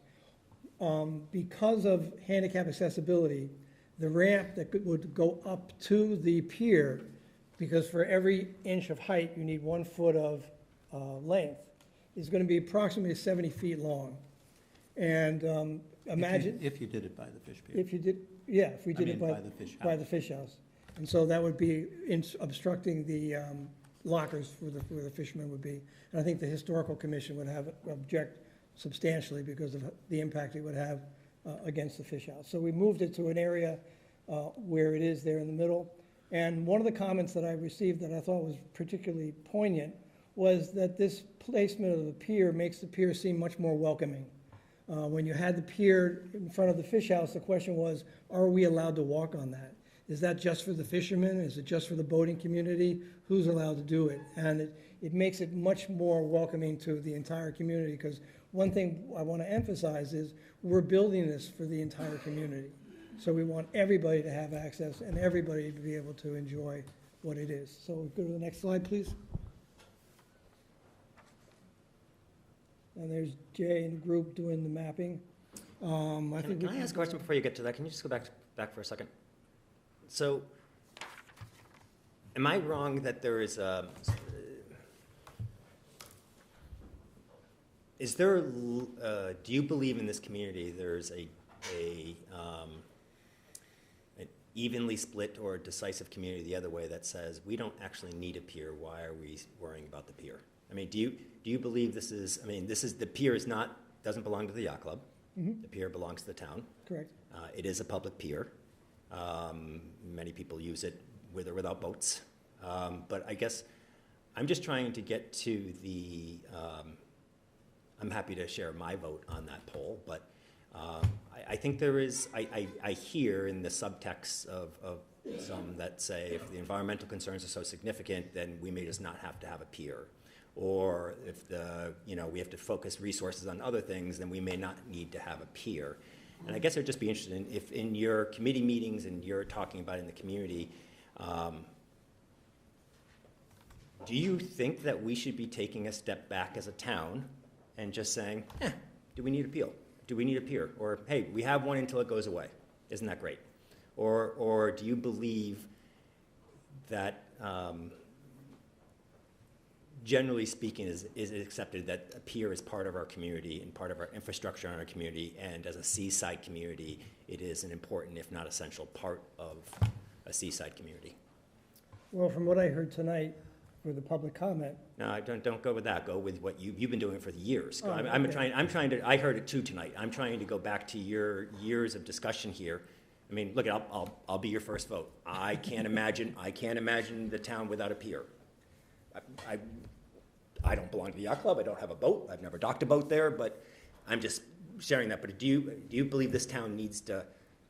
Do you believe this town needs to actually step back and actually have a dialogue about whether or not a seaside community like Swampscott needs to have a pier, or should we just be without a pier? We had a conversation about that. You know, what happens if a storm comes through and you go to wake up the next morning, you go down to the fish house, and it's gone? Just think about that for a minute. Are you good with that? No. No, I don't think the members of this community are going to be good with that either. I think the pier is the focus of the downtown area. The businesses rely on it. They want people to come down and use their businesses and take a long walk on the pier. I really think it's part of the character of this community. And that scenario of waking up one morning and all of a sudden having it be gone, to me is stunning. And I just don't think, to answer your question, I think that people do believe in the pier. So can I just, I'm sorry, David said his response. Does anybody on the committee disagree with David and me Well, about that? I think it's easy to answer that in the abstract. Sure, hey, it'd be great to have a pier, right? No, but we have to let start there, me right? finish, right? Well, but then you gotta get real, right? I mean, if we're talking about $10 or $20 million for a pier, and that's just the pier, I don't know, that's not for the breakwater or the living reef?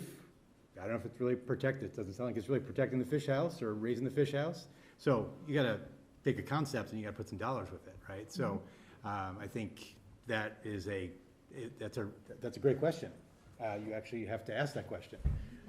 And I'd love to have a pier. I'd love for it to be restored. But I do think that that's a real question to ask. Yes, but my question wasn't one about balancing everything that we have to do as a town. Right? I mean, I didn't look at bring this. that up. No, but I think my question was more about just, honestly, at its core, is this an infrastructure piece that should be part of our investments? You're asking how- I'm just asking simply, and again, I understand it may get delayed because of other things or maybe I'm just trying to say, are people committed to the idea that this town should have a pier? Not when, how, and I'm not saying blank checks. I'm not saying we're approving anything. I'm just saying, just philosophically, do we believe this is a town that should have a pier is what I'm really being simplistic with my thought process here because I'm interested. David said yes, I said yes. Absolutely, unequivocally yes. I'm just curious out of that. Well, I will offer an alternate position just because when I was running, I had mentioned this to a couple folks and I distinctly remember a couple people said, well, I've been here since before the pier and I might be here when the pier's gone. And so although I might have that feeling because I've only known Swampscott with a pier, there are folks here who have lived here long enough to know Swampscott pre-pier. So to just voice their opinion because they're not here. If I can just comment for a second, because this is The pier itself is a sort of small piece of the overall situation and issues that are affecting the Fisherman's Beach area and also some of the other low areas that are impacting. And one of the big questions that's now come up, and it's not just Swampscott, it's all up and down the coast, is do we retreat or do we defend? And that's a big decision that needs to be made. We are along the Fisherman's Beach area, we're beginning to come to a point where we will have to start to make those decisions. And if the town believes that the pier is iconic enough, that the fish house is iconic enough to save it for future generations, then we have to defend, right? Then we need to do those defensive things. If we, as a town, decide that it's either too expensive to do those things or that it's just not as important, then we should retreat. And that's going to mean not just letting the pier fall over, it's moving the fish house out of there. It's moving the businesses along Humphrey out of there. It's turning that waterfront into a park, basically, what they call a blue-green water park, and turning the harbor into a ecological area. It's moving the boats out of the harbor. It's changing the complexion down there, some would say for the better. And that may be a debate that we should have overall. But the fact of the matter is, as the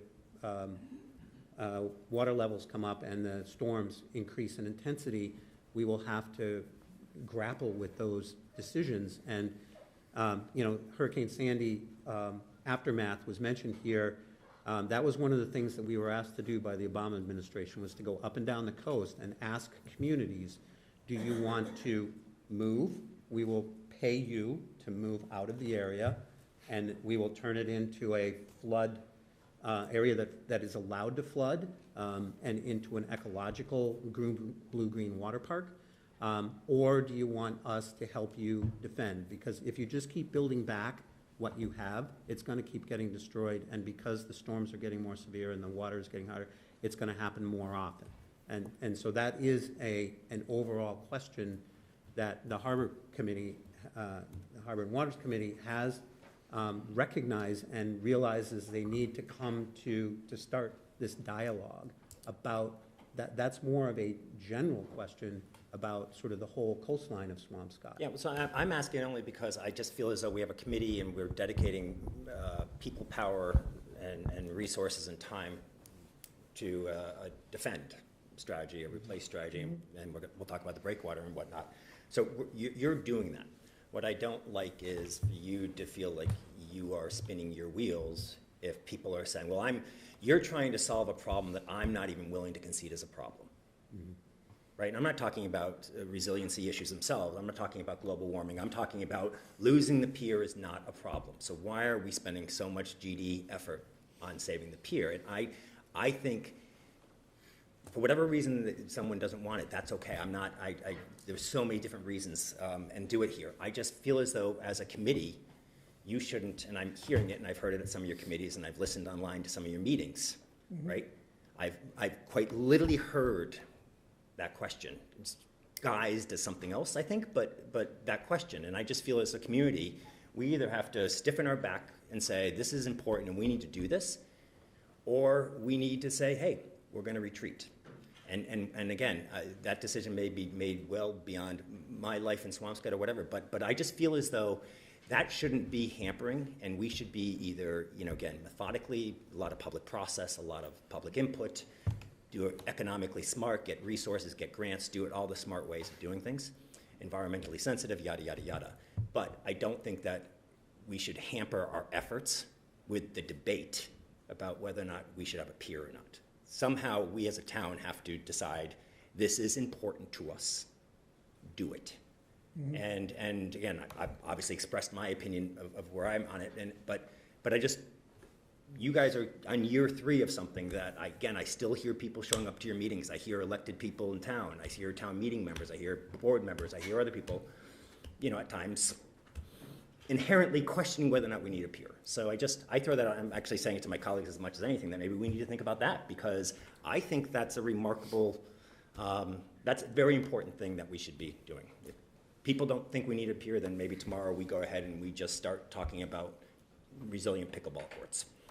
Well, I can tell you from my experience, Peter, and over these last few years, attending farmers markets, attending the events down at the Fish House, the Marine experience, and all the things that I've talked to people, only one person said, don't make a pier. Only one person, out of probably hundreds.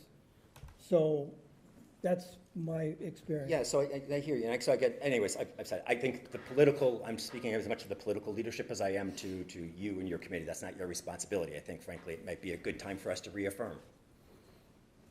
The political leadership reaffirm their commitment to this, because we're asking you all to put a commitment towards it, and it's not insignificant what you guys are doing. I mean, so. And I think the challenge with that, Peter, I think you're raising an excellent point. I give you a lot of credit for bringing this topic to the table in general, because I think it deserves this type of airing and this type of thinking through. And I think this presentation is fantastic, and yet I think it also, it illustrates a little bit of the feeling that there's a lot more energy, maybe because that's where the grant has led us. There's a lot more energy around the pier than there is around the whole kind of sustainable harbor. And I think, Jay, you're raising more the sustainable harbor perspective in answer to Peter's question. And I do think that it's really hard for everybody to get on board with any piece when it feels like it's this or that. And maybe ultimately it is. But I think this presentation reflects the fact there's not a lot here about what happens in the fish house or what happens to stop the flooding. You know, the whole Kleinfelder report and all the kind of raising the seawalls, or, you know, all the other things that are in that report. I think those things, understandably, there's only so much man or woman power on the committee. And to your point, Peter, I do think that we need to take a broader planning perspective here to make sure that we're investing our resources appropriately and consistent with kind of the larger community's desires. If I might, Doug, the harbor plan speaks to the things that we've been talking about. It does. The whole harbor plan is based on resiliency. Right. And we tried to get funding for a very big part of that, which was the Living Reef. We're not letting go of that. We're still going to keep pushing to try to get funding for the Living Reef. We still want to talk about cantilevering along the seawall, so when the waves come in, they bounce back out to the sea. All that stuff is still in play. It's in play conceptually. I get that, Jackson, totally. I know we need to wait for the funding to be able to open up so we can apply for it. Well, or maybe we need to reallocate our resources to be able to actually seize some of the resources that are out there differently. I mean, you only have so much, you know, bandwidth to be able to do this. I mean, there's a lot of federal money swimming around right now. And we need all the help we can get. Yeah, exactly. The problem, and I don't mean to refute that statement, but the fact of the matter is the federal government, the state governments, local governments are all trying to figure out the bigger picture. Yeah. And it's not clear yet. There is money out there, but a lot of it has not been accessed. It hasn't been used because people are having debates just like we're having here. Right. All up and down the coast as to what do we do? Do we spend the money to move ourselves out of the danger zone, or do we reinforce the danger zone so that it's not dangerous? Mm-hmm. And that process is a longer one that is now starting to really, I mean, the fact that everybody here is talking about resiliency to me is incredible, because 10 years ago when I got into the field, nobody was talking about it. But the fact of the matter, the reason the Seaport Economic Council will fund a pier project is because to them it's fairly pedantic, right? I mean, yes, it has to be raised. We have to add some resilient aspects to it on the coastal end of it. There's an economic part of it, right? But to the Seaport Economic Council, they have replaced piers today and yesterday and will into the future, and that kind of thing is easy to fund. We will get the funding. Once they've started the funding of the design work and feasibility, they will fund it all the way through construction. I'm not saying it's going to be free to the town, but with town match, they will cover a significant part of that funding. They don't know how yet to evaluate, nor does sort of any state. This is one of the reasons why Governor Healy appointed a resiliency czar, is to help sort of figure these things out. How do we figure out the value of protecting some area versus not protecting it? How do we decide where the, because there's not enough resources in the world right now. I mean, you've probably all heard about the concepts of building a wall around Boston Harbor. You know, there are ways that engineers can protect things. But the question is, do we want to change our world to do that? This pier project, while it may seem like a big deal and a big change, because our pier is iconic, I mean, we all love it. But the fact of the matter is it's not going to be there. So we have to do something if we still want to have a pier that'll look a little bit different, but it's still something that sort of the normal processes within the state can handle that sort of activity. The larger question of how to protect the whole coastline is something that's being worked on, and now there's a lot of people working on it, so it should accelerate. But we will, you know, that's something that I think the committee is prepared to do more yeoman's work to continue to go down that. So I think the question that Doug's asked, the question you're asking, Doug, I appreciate it, but I just don't see it. If it's a question of reallocating resources, let's talk about where resources. And I guess what I'm trying to say is, well, first of all, let's talk about where the resources are. I think we've spent a total of $100,000 of maybe town money this far on your peer efforts. Is that I'm rounding, but I think I'm probably close to this. 20% of 100,000. And you're in year 3, and in the last 5 years, we've done about $13 to $15 million of capital projects in our town.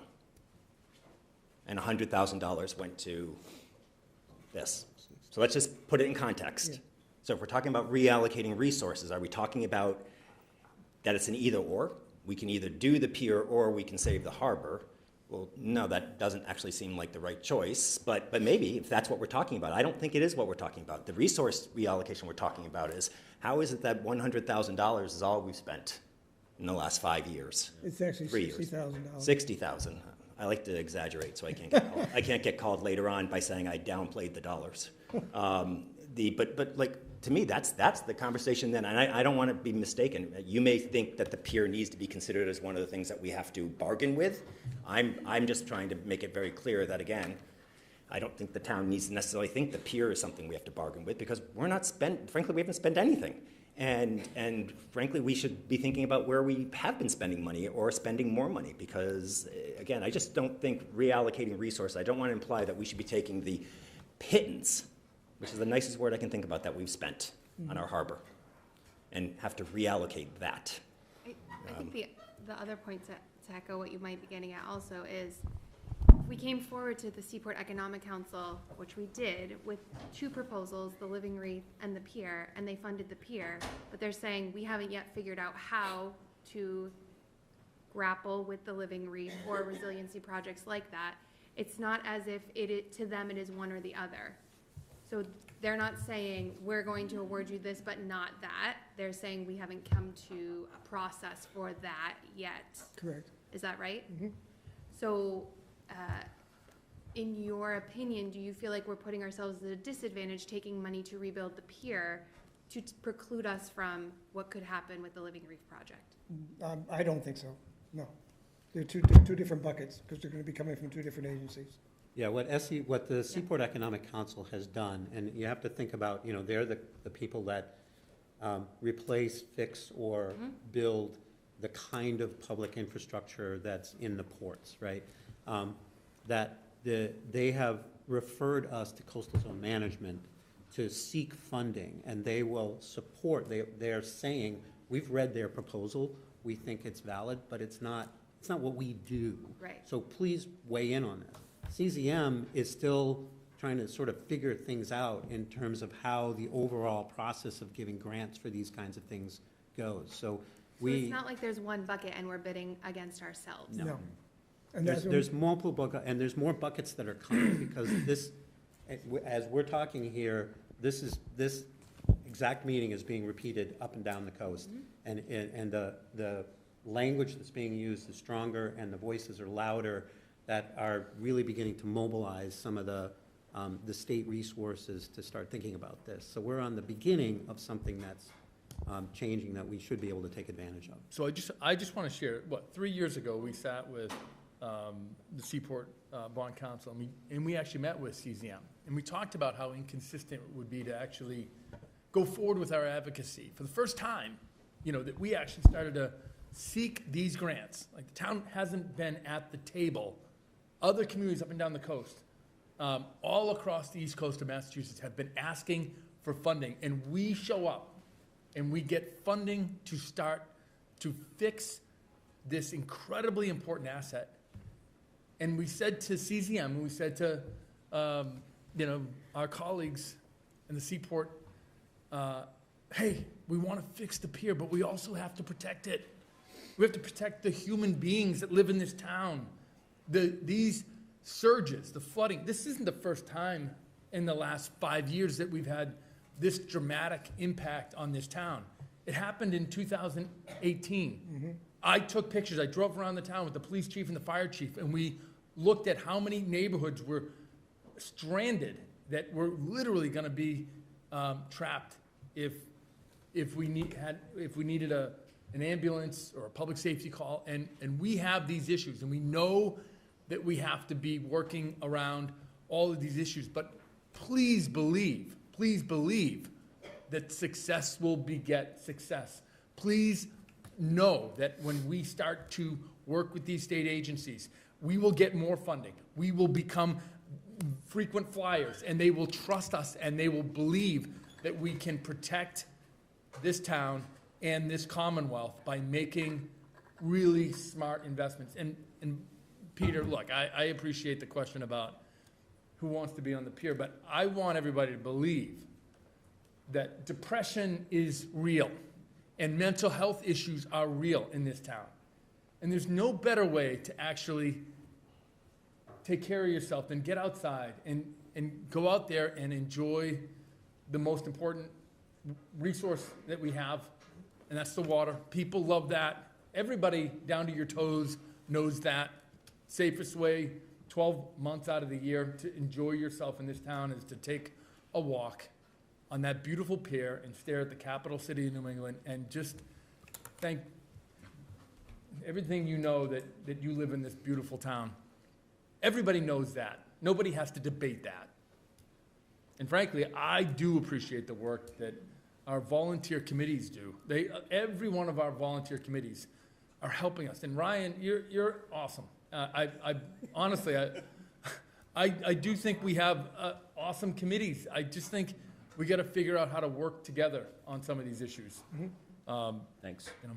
Thanks, Sean. No, I just want to echo Sean's comments and thank Jackson and Jay for coming and presenting. And Martha, thank you as well. This is the first conversation that we're having. I don't want it to be the last. So please come back soon. Hold on, I do have one question here. Okay. And I have one concern, and I'm sorry, because I know it's going late, but one serious question I have here is I don't feel that the public outreach has been good at all. I think it could really be a whole lot better. When there's a public hearing that only a couple people show up to, I think that was in September. Mm-hmm. It was September 13th. Yeah, that was a late announcement because the engineer that we had Was in the country. Was in the country. Right, so we have an engineer that isn't even in the country. He lives in Rhode Island, He lives in Rhode Island? but he also lives So in he is in France. the country. And he also lives in France. He lives in Rhode Island and he lives in France. Mhm. And he said he was going to be back in the country, this is on September 6th, he's going to be back in the country, so you had to scramble to have a public hearing on the 13th, and it wasn't enough time to really get people in, which means that this pier is being designed, something that is incredibly important to our community, is being designed, and decisions are being made by a advisory committee to the select board. I don't think that there's enough input in what's going on over here. And I think if we have much, much bigger public hearings, or at least just advertise it, whether people show up or they don't show up, but at least advertise so people can come in and feel like they had a part on this, they have something to say. That would make a big difference.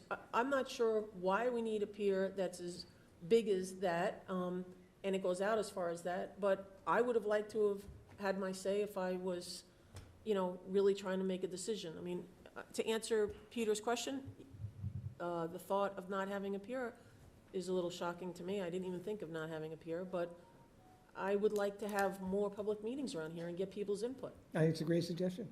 I'm all for it. I'd also like to consider having an engineer that lives in Rhode Island or closer, that we could have. I'm surprised the engineer's not here tonight. I don't think we should actually speak about, you know, the engineer, where he lives. I mean, people Well, I'd like are to ask a hired based on question. qualifications. Mary Ellen, you've been, I mean, respectfully, like, you have been to more harbor and waterfront committee meetings than anybody on this board. You've watched them online, we've seen you, like, you have. And so I just don't, I get that we're now sitting publicly saying this stuff. Like, you have been, they have been talking about this going back to the harbor plan. I'm talking about the public, Peter. The public that come out. Let's talk about the public. Let's talk about Mary facts. Having a public hearing, just a small public hearing where only 3 You're people talking show up about is a one- problem. You're talking about one thing on one aspect, and you're doing it in a way that Alright. seems to undermine what has been years of meetings to the harbor plan, years here. And I get that you may not like where this is going and you want more, that's fine, but I just ask you to please do not take one example that you've chosen to use to disparage the work of volunteers, because that We is are actually talking what it about is. a pier for the public. Hey, A we're gonna, pier for the hey, public. we're gonna be moving on. Thank you. I do want these presentations, Diane, if these presentations can be added to the website tomorrow, please do so. Okay, thank you. And we're happy to come back anytime. Thank you. Thanks, Jackson. Thank you, Jackson. Thank you, Jay. Thank you, Martha. Yeah. Do we want to finish it? We're good. No, we're done.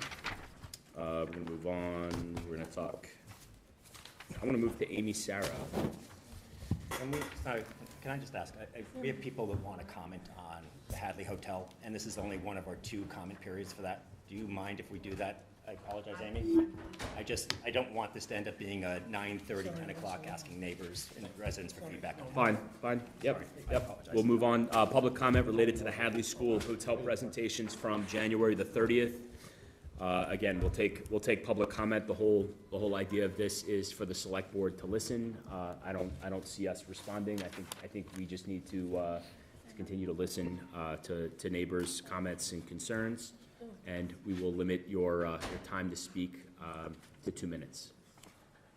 Anybody in the audience? Yes, sir. Hi, I'm Mike Bryson. I live precinct 4. Town meeting member. I live directly next door to the Hadley project.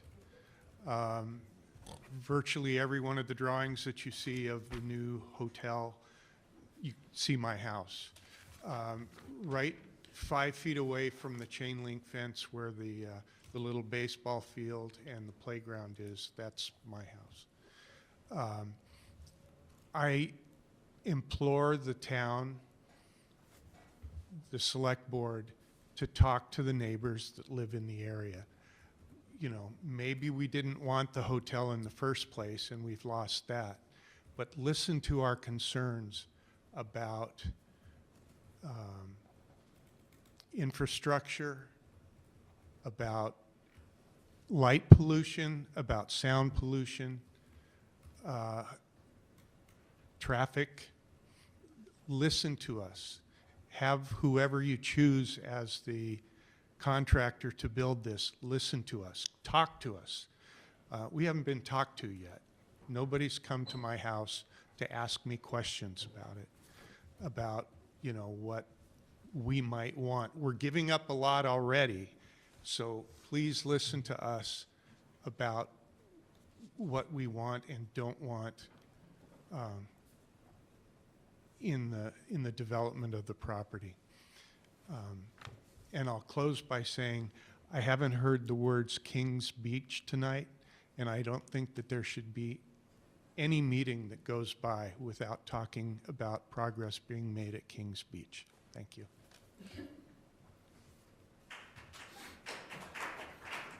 So David, I know you were trying to take comment, but I do think some of these comments, to be able to articulate process, is going to, I think, negate or address some concerns so that the residents at least know process going forward. So I'm just, as opposed to just saying it and then leaving, not having any more information. So I'll let you decide, but there seems to be some things that we probably should. If you would like to respond. No, well, I think it's, look, this is the process thus far has been the decision, a multi-year process to decide what the options were for reuse of Hadley, and then this board decided to advance one of those went to town meeting and did it. The process now is, assuming this board comes to consensus and a decision, to designate a group. So that group then can actually earnestly begin the process. What they've been doing to now is just saying, these are our general ideas.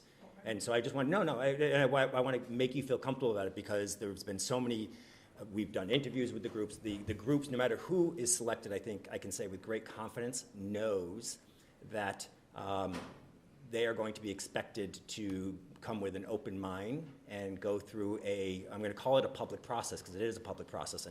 And this is one that we did for the Mashon School with the Burpee Road neighbors and with the Greenwood School, which is, this is actually even better than a normal private development. If the school next door to you was a private development, the developer would just go to the zoning board and the planning board and have those conversations. Here, there's another layer built in the whole process, and that's because it's a public process. So like the Mashon and like the Greenwood, there's a whole design process that happens here with this, right? Before they even get permission to go to the planning board or the zoning board to do things. And so that's an extra layer that's built in. I think it worked well for the Mashon neighborhood. At the time, very unsettling, very concerning and stuff.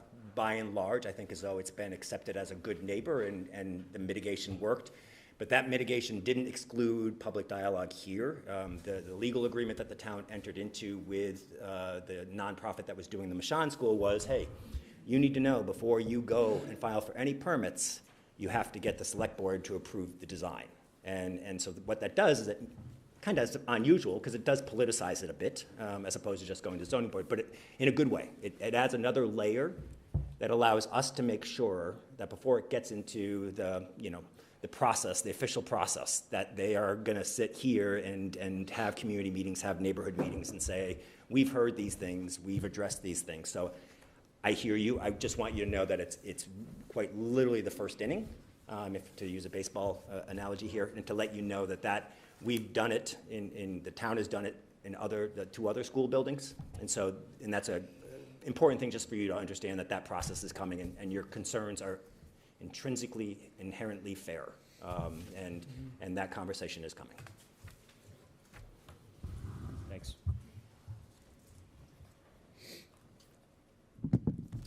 Hi, Andrea Amore, Precinct 3. Tonight, I'd like to publicly express my support for NAINA as the best developer for the Hadley Hotel. Until about 2 years ago, I worked in real estate specializing in new construction in Boston. I've been in dozens of new construction buildings. You begin to hear about the good, the bad, and the lawsuits against developers as you accompany clients around the city. There are some really good builders, ones that have done high-quality construction and try to be fair with buyers of their buildings. 2 of the most recent projects with the best reputation in Boston are Raffles and One Dalton, which houses the Four Seasons Hotel. Both were overseen by NAINA. So as far as building caliber goes, I believe NAINA does some of the best work in our country. Secondly, the word partner was mentioned again and again during the RFP presentation. The selected developer would effectively be getting into a long-term relationship with our town as a tenant, so we would want to pick someone who is ethical, fair, thoughtful, and people-oriented.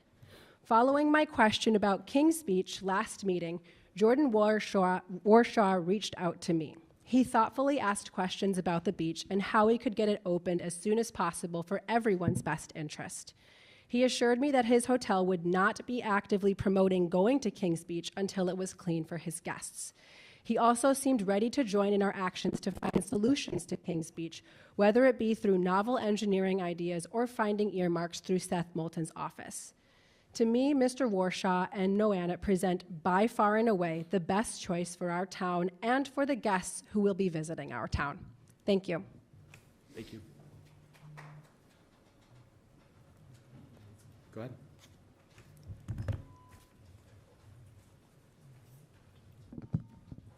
Thank you. John Jantis, Precinct 4, town meeting member, also a member of the Swampscott School Committee. And just for some context, like this gentleman, I live on the other side, right across from Hadley. Every summer we get a collection of baseballs from the ball field hitting our house, so we're right there. And I guess as far as which proposal, my wife and I both listened very carefully last week, and we thought that the Drew proposal actually seemed to take most out of all the proposals, take into the neighbors' considerations about buffer zones, size of the project relative to the site. They didn't build right up to the last square inch. It seemed more appropriate for the neighborhood. That's how it struck us. And what also struck us was that the whole team showed up. The architects, the key stakeholders from Drew, they all came.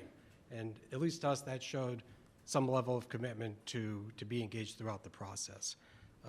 Just some other context, just since we're right there across from Hadley, we've been, for the last 3 years, we've been kind of dealing with the construction with the convent conversion, so we kind of had like a sneak peek what to expect with a hotel. We also have 2 schools on either side of us now temporarily, so we've had a lot of noise considerations. So just looking forward, and we'll be engaged in this process going forward, but you know, we still have a student here in high school. We want her, she's an honor student, athlete, all-state athlete, we want her to be able to continue, you know, get her rest, be able to study without interruption from the construction going forward. We don't want excessive noise with the construction or, frankly, with vermin and dust. And also, we just want to be cognizant of heavy equipment parking along Reddington Street next to our houses. They can park on the school side, but we don't want them parking on our side just with sewer pipe discharge, things like that. Just want to avoid that. So I guess just, and also just to this gentleman's point as well, once this project's complete or nearing completion, we want to be engaged with noise mitigation discussions. We want to be active participants in those discussions, light mitigation, traffic mitigation. All of these things are going to be super important. You know, I know when the mission first opened, we could hear the band every Friday and Saturday nights, and you know, it was to the point where, well, there they go with Tequila Sunrise again, and we could hear them. So we don't want that going forward. So, and I know David in particular has been, I've heard you say a number of times that, you know, that's an important consideration as well as far as, you know, working well with the local neighbors. So we'll be engaged in that process as well. Lastly, the baseball field and the playground are going away. That ball field is a heavy use. I don't know if folks are aware of that, but kids use that thing all the time, and I'm not sure if there's been discussion on, is there a new place for that, or is there something that could be done as a new substitute field for the kids to have a place to go? So thank you. Thank you, Mr. Johnson. Thanks, John. Thanks, John.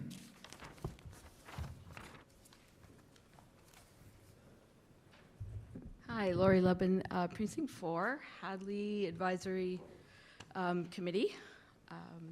Very excited to see this project going forward. I just want to make a few brief comments about each of the proposals that we viewed last week. First of all, the Drew Group. I thought theirs was the most thought-through plan. The design concept was very clearly expressed. The design showed some consideration of the neighborhood. As John mentioned, it wasn't built right up to the property line. The Drew team showed an understanding of the community desire to activate the Humphrey Street corridor as well as Linscott Park. And they really highlighted the community engagement that we're looking for. Most of the project on the entire first floor is going to be open to the public. I thought that was a great feature of their design. And this team has experience with extremely complex construction projects. As an abutter of the project, I'm really going to advocate for the Drew team. And I agree with John, it is very disappointing for that playground to go away. Emotionally for myself, my daughter grew up playing there. Now I love hearing the kids playing there, so if there is some place they can have a place to hang out, that'd be great. The NAINA group, again, a very qualified team. I felt they really did not respect the neighborhood in their initial design plans. The massing of the addition is not of a scale for a residential neighborhood.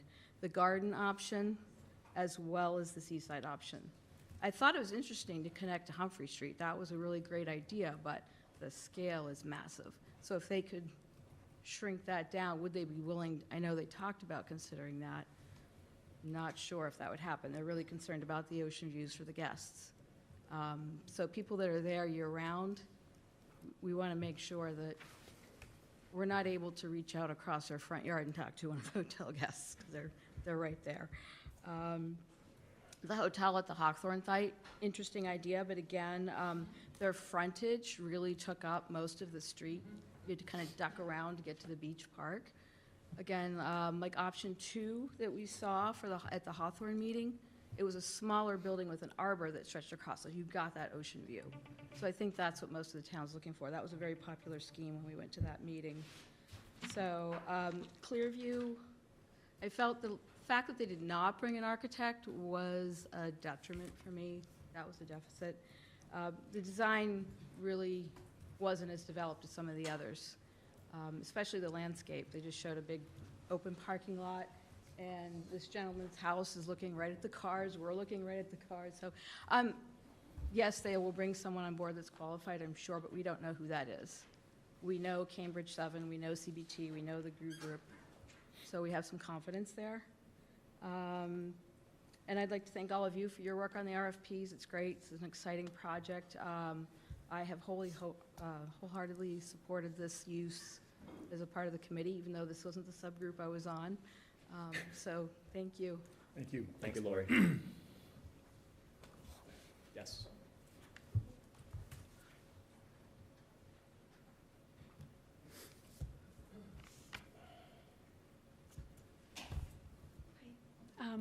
Do I say my name again? Yes. It's Colleen Sproul, and I live on Ocean Avenue.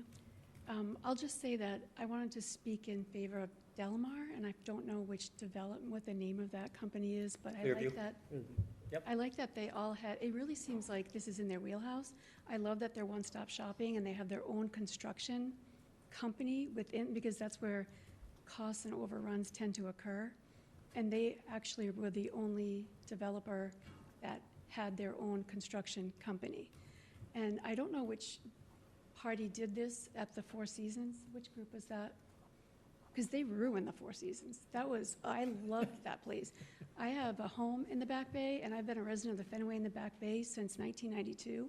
And the Four Seasons, the public access areas were so much fun. And it was a hangout bar. People that lived at, which was the Ritz, you know, and they would just get sick of their own bar and come to that one. And I lived on Marlborough Street, and I made so many friends there, and they ruined it.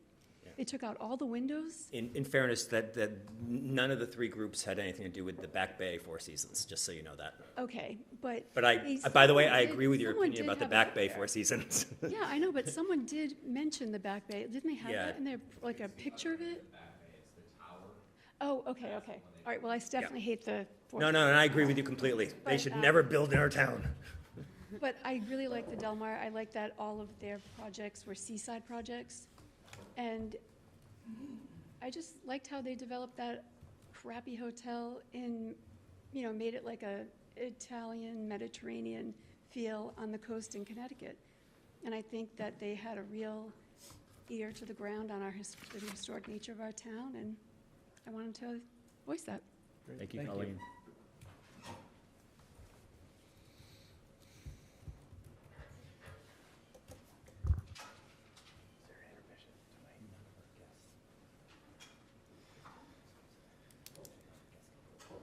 Hello, I'm Mary DiCillo. I live at 7 Rockland Street, which is the lower end of Rockland Street. So my husband and I live just around the corner from Hadley School. We are supportive of having the hotel. I would like to, I also, in my previous role on the school committee, and I served on the school building committee for the high school. And I would strongly suggest that there be a advisory committee put together that works directly with the developer and that can funnel information and can raise issues along the way.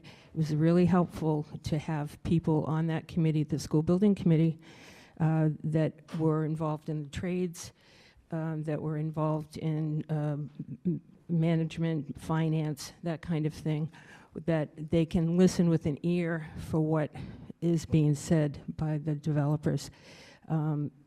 It also brought up issues when issues needed to be confronted that, along the way. We were very fortunate with the people that we picked.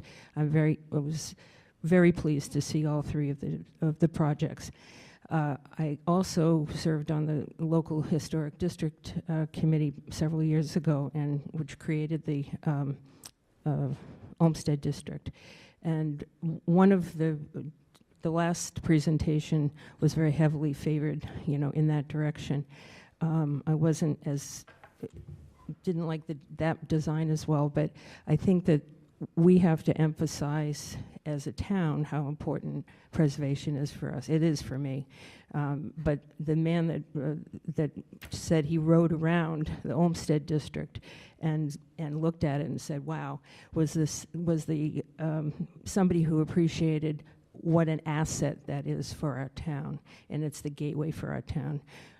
When we did that local historic district, getting all the different properties, including the Olmsted, the man from the local historic district from the state that worked with us on creating those plans, when he came to visit us to Swampscott, his words were, "This is a town, you have no idea how envious other towns would be to have the kinds of the variety of historic properties, as well as the condition of which, and the different styles of architecture." He was in awe, actually, and I think we get used to being here and not realize what we have in hand.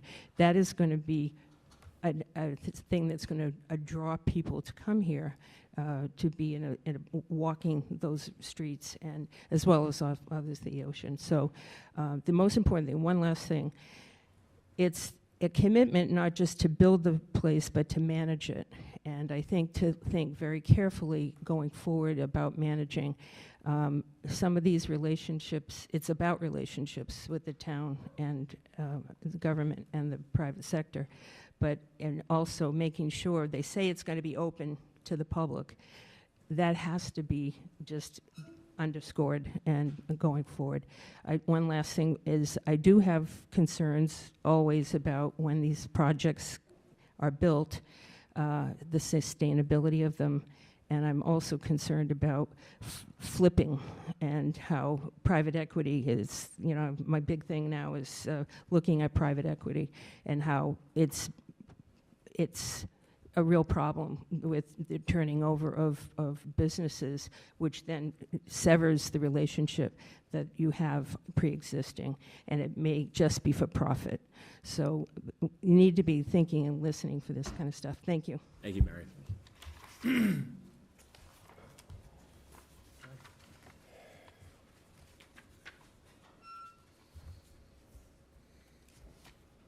Good evening.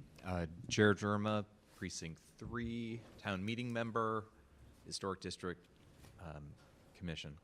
I was really pleased last week to see the caliber of all three projects. Trained as an architect and really was impressed by the caliber of the two architecture firms that were involved. And in the third project, actually had a great appreciation for the fact that they didn't have an architect signed on, because in his presentation, it was addressing historic preservation, and the question that came up over and over about, how this would be a green building, their approach was to not demolish a third of it. At the point that you tear apart and dispose of sound structure, you are really negating the ability to create a green structure. So that did stand out to me, and it's something that I think the town needs to look at in a hard way when we look at structures that are sound and usable, what we're creating through demolition. To speak of the three, I was very grateful that there was a conversation of community engagement on the first project, and that they left their facades blank, but I was concerned by the actual scale. I was concerned about the relationship to the street. I was concerned about the fact that it did not pay any attention to view corridor. And really didn't pay attention to the view corridor from either the historic district, the town center side, or actually coming down Reddington Street. The second project I thought was much scale-wise, much better, and the fact that they pulled back from the street and allowed the school to show. The first building was lost. It was really, the school was lost in the massing that was sort of glommed onto it. The school itself is a historic structure. It is. The annex actually doesn't take apart its symmetry and its original boy-girl entrance scenario, which is what Hadley has with the two separate entrances that come up the front of it that sort of stand out to education, 1911. Hey, Jared, can I just ask, because when you talk about you still talking about Drew, or were you referring back to I'm sorry, Drew's attachment, I didn't like that we were demolishing, but Drew's attachment honored the Hadley School. Yep. The glomming on in the first, that was the actual Cambridge 7 project. The school started feeling like the way that we see hospitals added onto. Where it's like every architect comes in and has their signature moment, and that isn't always what responds to the town well. And I really felt like any view of that, the school was in peril. And so that's something that sort of stood out to me. I don't think any of us need to talk about the encroachment into Linscott Park, but that in the CBT project, the second project, that doesn't feel like a feasible approach. Possibly access to Linscott Park, but taking it over as private space and public space, and considering the amount of jurisdictions Linscott Park falls under. Yep. So anyway, but all of that said, I think there's a fascinating amount of decision-making. I think they all three of these folks came with a clear vision, and I do have to say I have exposure to the property in Traverse City that the Miramar has, because that is my childhood stomping ground, and I think they come into communities with an understanding of the communities and how to fit into them. And I do feel scale and preservation-wise that did mean a lot to me. Community input enormous on all of these, and really thinking about, Mike mentioned the light pollution, really thinking about how we talk about foot lighting in a parking lot versus pole lighting, to really not have an impact. This building needs to exist feeling like a residential property in the residential neighborhood that it's in, while still having the amenities of commercial property for the community it's adjacent to. So thank you. Thank you. Thank you.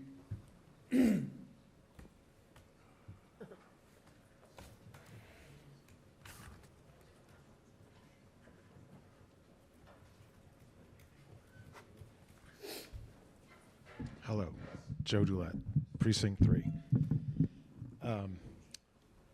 I was really impressed with their presentations as well. There were some things that stood out to me that I don't know where they fit in this conversation, if it's now or if it's later. Thinking about the projects, I agree with what a lot of people were saying, that the first one seemed too big. The second one, I liked the style of it, but as Jared just mentioned, the encroachment into Linscott really got me worried.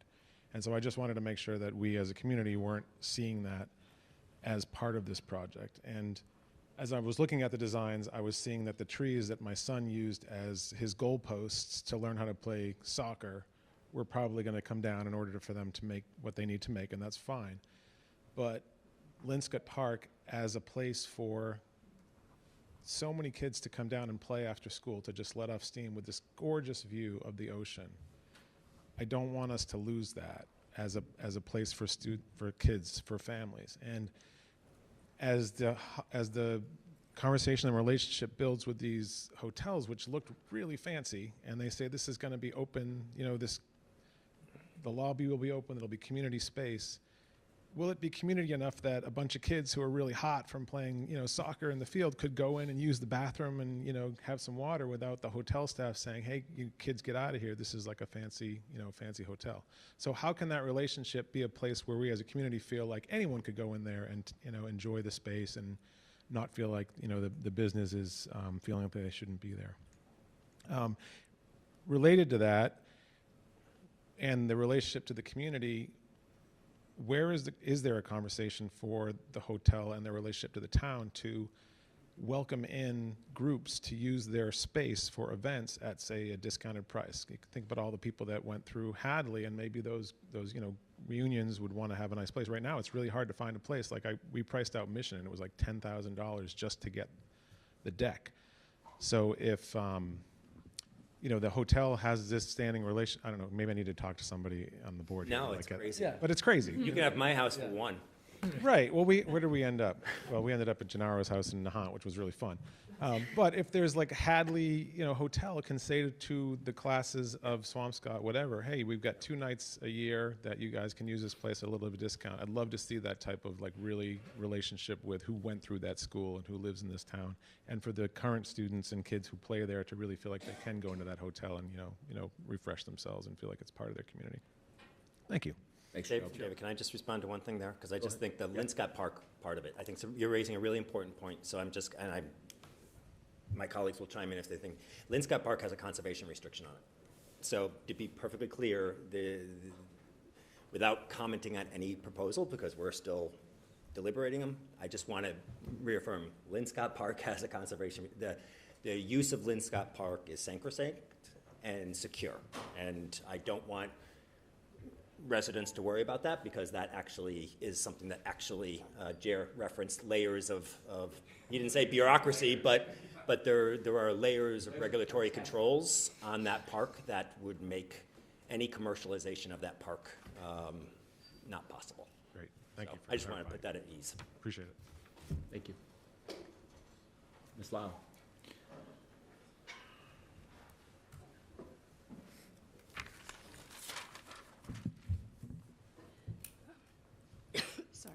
Laura Lau, Outlook Road. So it's just sort of a running record of observations and things that I really would like you to keep in mind when you're making the decisions. So reflections of the projects, just please consider the following: the expansive scale of 2 of the projects that will utilize a tremendous amount of concrete and steel, 2 of the most significant producers of CO2 gases. And hotels on their own just use a tremendous amount of water and electricity just, in operation of their spaces. Comments were made by the 3rd proposer of cutting down trees, I guess in the likelihood to improve their views. So hopefully some limits will be put in the writing, and that there won't be just too much sort of given over without real consideration of these important points. Moving into the Linscott Park for commercial use and guest overflow, I'm sure that they will be able to, apply for permits to use the space, just like, any other person would be able to do. So we need to keep that in mind. It sounds like we'll probably have conflicts with events, aligning our town events with wedding venues, that they may not look too kindly on our porta-johns, kind of sitting in the back of Linscott Park, for races and other events. We're losing our town, our kids are losing an open field. We're losing an aging playground that still provides joy. We're losing memory-filled swings, and that's regretful. The noise from the 3rd floor, I can hear from my doorstep. I can hear the summer concerts. I think that's great, but I'd imagine we're going to really hear the addition there on the 4th floor of Hadley. The RFP was, one of the presenters said that, they were then asked to go back and take a look and how they might use the Hawthorne site. And it seems that when we approved that at town meeting with, I think, 2 hands up, most of us, the intention behind that space was that it would be, we were told by you, Peter, that it was to be public space. Don't go back on that unless you're willing to go back and then have a bigger conversation with the town. So, Mary Ellen, your point earlier about communication, I have going to keep beating that drum because it is insufficient. Thank you. I'm going to keep going, Dave. So, the Pinnacle report, we were never directed to it before the last town meeting. It said 40 rooms, and then we approved 60 rooms, and then they added rooms. So it's developer creep, much like Elm Place is. That those developers could have come back and said, the community wants a smaller space, I'll give it to them. They're not going to do that. It's just not going to happen.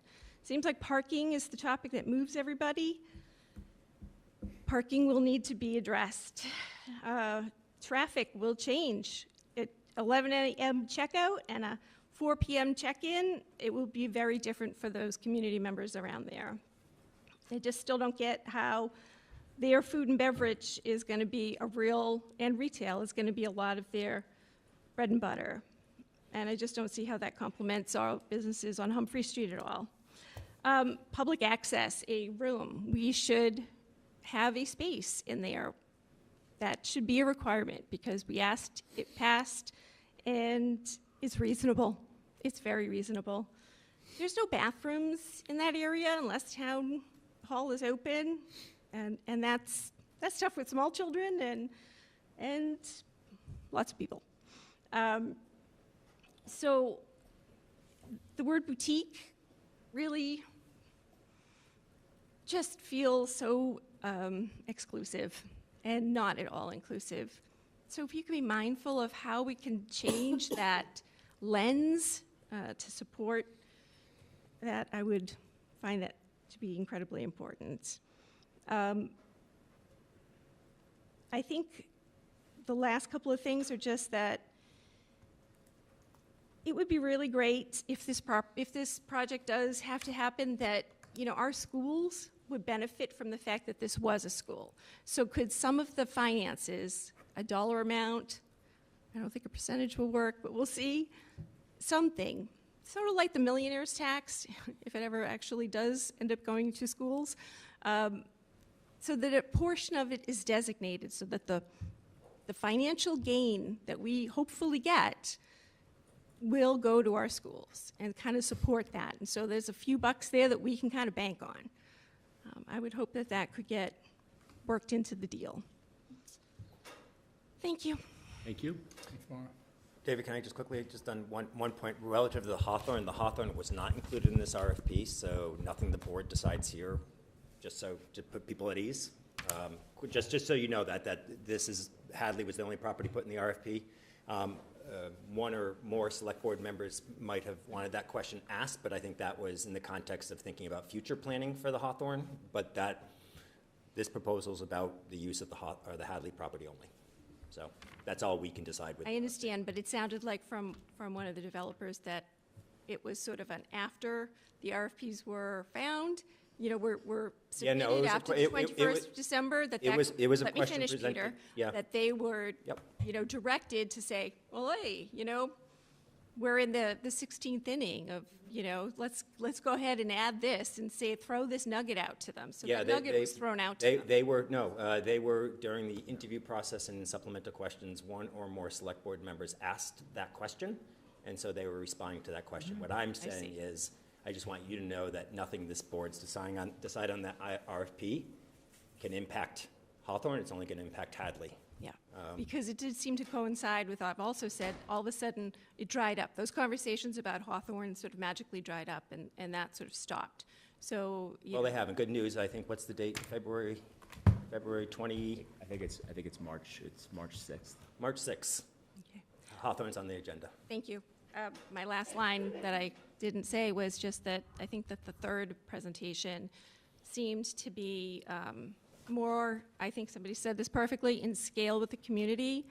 And just really, I think it provides the least amount of harm, because there is going to be harm, even though there may be some long-term good.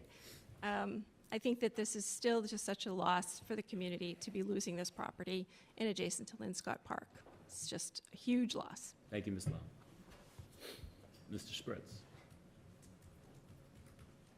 Hi, Wayne Spritz, Precinct 3. So there's been, at the very end of the presentation, the question was asked as well, how many employees would be working at any one of these hotels? And if I remember correctly, I think the number was like 100. Now, I know that's not 100 all at the same time. That's 100 over multiple different shifts and whatnot. But then I started wondering, you know, the parking that was proposed in each one of them left no room for error. If anything, a couple of them were short for the amount of rooms that they had. Now, granted, not all rooms will be booked at all times, but I can't help but to think, so you have 60 rooms, 60 parking places, and 30, let's say 30 people working at any given time, plus contractors. I mean, is this the elephant in the room? I don't quite get how you get from here to there with, I don't see how you overcome it other than finding satellite parking. I know the gentleman from the reverend from the church spoke, and there was a laugh about, you know, the fact that, you know, hey, I've got an opening for some parking, but truly, realistically, I mean, has the board thought about how that's going to be taken care of? Because we're all going to be sitting there scratching our heads when all of a sudden this thing's built and literally there's nowhere to park. So hopefully there'll be a solution that comes out of this. Thank you. Can we agree that the board's smart enough to have thought of that? Wayne, I appreciate you raising it. You just asked, has the board thought of it? I'm just going to answer it to let you know, at the very least, we're smart enough to have thought about that. It's a great question you're asking. Sorry to return. I just wanted to say something really quick on parking. There are many urban hotels that don't have parking lots, and they do valeting, and it is an opportunity for the religious parking lots that sit empty for so much of the time to actually develop that relationship. The other thing is another urban move that I would like the board to really encourage any hotel that comes in is then setting up a system of getting people to and from the train station and Wonderland Station. So, you know, we lived near a hotel in San Francisco that had like a 1940s Woody with their beautiful hotel stuff painted on the side of it. You can do this in a way that isn't feeling like Uber. So I think there's a lot of possibilities for that. I know that a lot of time gets spent talking about parking in Swampscott and like, oh, we can't make Humphrey Street work. Well, you know what? Right now, we have all of these restaurants, and people are coming to them. And they may be walking the distance they would walk to get into North Shore Mall, but they're still coming. And if we can get something that's working, the parking does work itself out. I'm very glad that the town has opened up Monument Avenue now, that it's being parked in. The teachers park, I live on Elmwood Road. They park on our street, and you know what? It's okay. You know, so I think that is something. I watched them maxing out that field, and I think they can cut back on that. We could be looking at greening that. We could be looking at a lot of things and utilizing these other areas. Thank you. Thank you.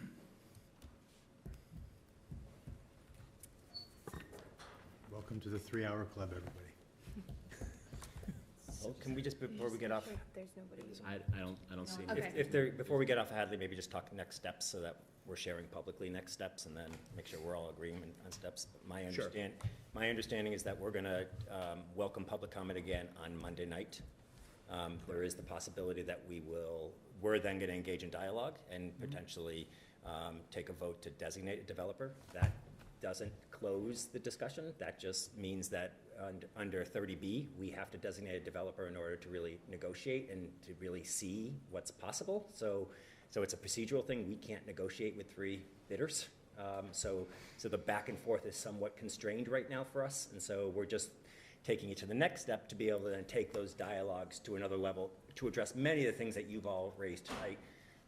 But that then would be the next step on the process there. Awesome. That then, there is a pretty significant time period that will be to have those conversations.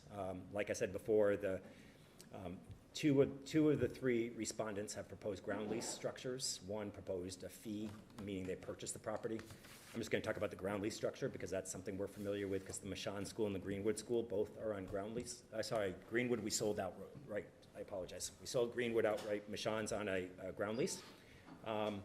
And so why that's important is that in addition to the land development agreement, which is the agreement I was making reference to, Michael, earlier, that gives us more controls, there's also a lease, so for ongoing controls, right? So not this generation, but next generation, 10 years from now, 10 years from now, 10 years from now, when they want to do different things, when they want to change operations, when they want to change exterior things or do things, that lease is an ongoing covenant that follows that property for the entire duration, right? So that's important. I just want to share it with you to let you know that just like in the Michon School, Michon can't tomorrow all of a sudden just do things differently. They have to come back to the town and the then select board to seek to modify that ground lease or get permissions under that. So I can't say for sure it's going to be a ground lease, but I think you can read tea leaves enough to know that I certainly think the ground lease is a really important tool for a community because it allows us to have that ongoing control, not just for us, but for future generations of us, to deal with kind of big changes on that.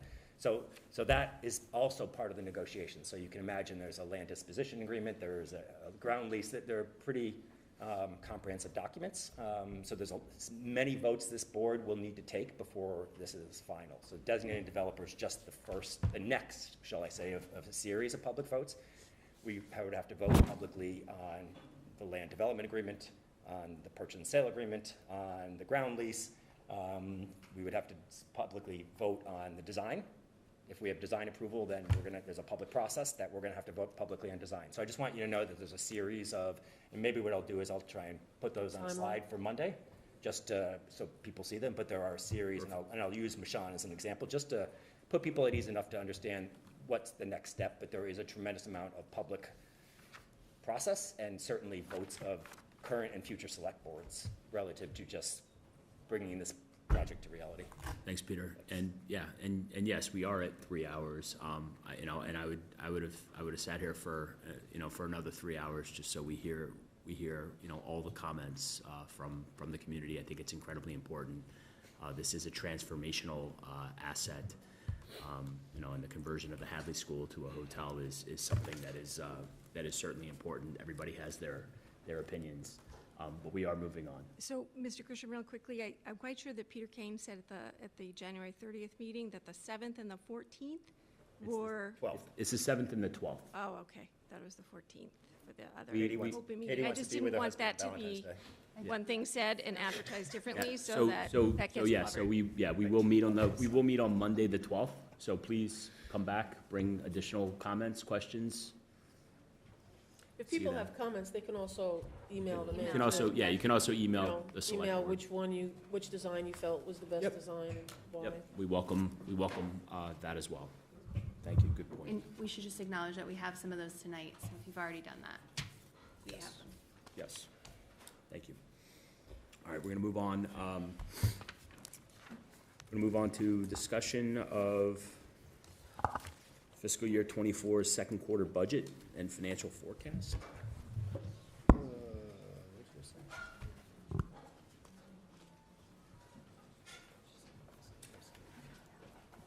So this will be a presentation from our Director of Finance, Ms. Amy Sarro. Welcome to the conversation. Correct. I don't know why he's skipping around. It's his prerogative, I guess. Taking the bet. We're tackling everything on this agenda tonight, yes? Yeah. All right, so can we just maybe try and create some time allocations to shut people up like me? Yes. Yeah, I would love a, yeah, all right, Amy's quick. No, and not you on everything that we're about to talk, because we have the town meeting warrant, we have to spend I know. legitimate time on. Yeah, and we're gonna spend, that's next. Take it away, Amy. Because this Let's cover a multitude of financial topics. Feel free to jump in with questions on each slide. So in this very brief presentation, we're going to do an overview of Q2 revenue and expenditures, areas of concern, the end-of-year projection, FY25 budget development, and the financial forecast. Just so you don't get bored tonight. Just a quick overview. So revenue for FY24 is projected to hit our estimates that were discussed in November and December at tax rate setting time. The collector let me know, actually right before I finished this presentation to come here, that we just got the main motor vehicle excise commitment, and it's $1.92 million, which is a 6% growth over last year, which was unexpected. So at this point, there's a chance we're actually exceeding our revenue estimates. Good. Not often I get to bring good news. Expenditures are projected to be over budget at this point. Police and fire are being actively monitored and worked with. We are looking at savings and efficiencies. Some have already been identified in building facilities and human resources. And for the first time since the pandemic, we have projected surplus in health insurance due to less participants. The financial forecast remains tight through 2031, which is when the pension contribution becomes fully funded, and we will resume normal cost at that point. And, okay, so this slide, you don't have to read the entirety of it. This is just an overview of Q2 revenue year to date. Just a couple things I want to highlight. You'll see an anomaly in state aid showing that we've received 377% of our veterans and elderly exemption. We received our FY23 abatement of $62,000 in August, so this is really a prior year receipt recognized in this year. For local receipts, at the time that we were projecting the revenue and estimates, the T-Mobile cell tower agreement, they had indicated that they were not going to renew, and after the estimates were set, they came back and decided they did in fact want to renew, so we now have that revenue recognized, and that is about $7,000 a month in revenue that we were not anticipating. And then for licenses and permits, the building permit for Elm Place was $512,680, and we got that in September. So the building department has already superseded their estimates for this year. Good. Investment income, even though it's not an acute call out, is already at 110% of estimates this year. So we will be exceeding that, unfortunately, probably for the last year. But it'll be a good year and we'll go out strong on it. Expenditure highlights or lowlights. Our legal line is already over. This is something the town administrator and I are already looking at and working on.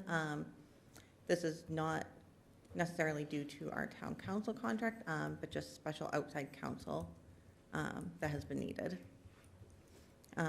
The recreation line is already at 72%, but that's because the lifeguard salaries are typically spent in the summer. Fire and police overtime, as I said, is being actively monitored and corrected. We're meeting with the chiefs bi-weekly at this point, reviewing staffing, reviewing scheduling, and staying on top of that. Employee benefits, reflecting at 70%, is the workers' comp insurance and pension are paid in full in July. Any questions before I move into our next little grouping? Okay. End of year projection. I put this really condensed kind of cost center version up top. So if we have a continuation of our current trends for the remainder of FY24, we would be projecting a deficit of $222,879 for this year. We are doing an FY24 budget freeze to ensure no non-essential spending, and any expenditures over $500 would need the approval of both myself and the town administrator before it can proceed. We are actively working with police and fire on staffing, vacancy, overtime, and managing to budget. And the town administrator has identified strategies to manage legal. of this time, those are the only areas of concern that we have. In looking to the future, FY25 budget development. So we do have some known challenges.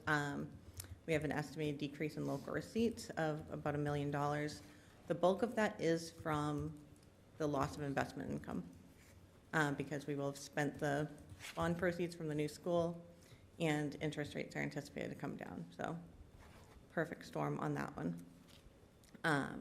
The pension increase for this year is 4.68% for the general fund portion, or $277,000. The GIC health insurance released a presentation last week that they're expecting a 9.6% aggregate increase. This is a weighted average, so this is not every single plan is going to go up 9.6%. It is slightly higher than last year's projected increase. We have the Lynn Dispatch contract, which is an increase of about $103,000. A debt increase based off our initial projections of 8%, or $568,000, as well as a school committee request increase of 5.1%, or $1.38 million. So really next steps, we're working to identify efficiencies. We're reviewing and right-sizing insurance and coverage premiums. The treasurer and I have been meeting with different insurance brokers to shop around our policies to make sure we have the right coverage levels and the best premiums for the town. We're still looking at identifying any additional local revenues. We have community development in the building department really looking to see if there's any additional permits or anything that we have not already projected. And we are working to maintain fiscal discipline in developing this budget. Is there any good news in the development of the fiscal 25 budget? Yes. Yeah. So actually, I actually do have good news. So I would say the best news that we have so far is I did the initial health insurance projection, even with the increases, and we're actually projecting at this point only a 1.5% increase in our health insurance line. And that's before taking into account any staff efficiencies that the school has. And what about state aid, Amy? State aid, at this point, we've kept level funded. The governor did put that she is increasing 3% on school and unrestricted. We haven't recognized that yet because we still have ideally one more cycle that we'll receive before we release the town administrator's budget. So we want to see how that's going to go through the process before we, really get anyone's hopes up. You mean the House Ways and Means budget? You're looking to see what they say? Yes. That's the cycle you're talking about? Yeah. Mm-hmm. Gotcha. I anticipate, though, that that's going to survive. Yes. I think the other thing, that we're looking at is, we've got looking at opportunities for regional services. We're looking at other additional revenue streams. Mm-hmm. There's other opportunities for us to look at real estate tax revenue, and some of those opportunities might be, some difficult conversations, but, we've got to just start looking at revenue. Mm-hmm. So it's a challenge. I think every year, we've gotten this budget tighter and tighter, and we've certainly got a lot of work to do.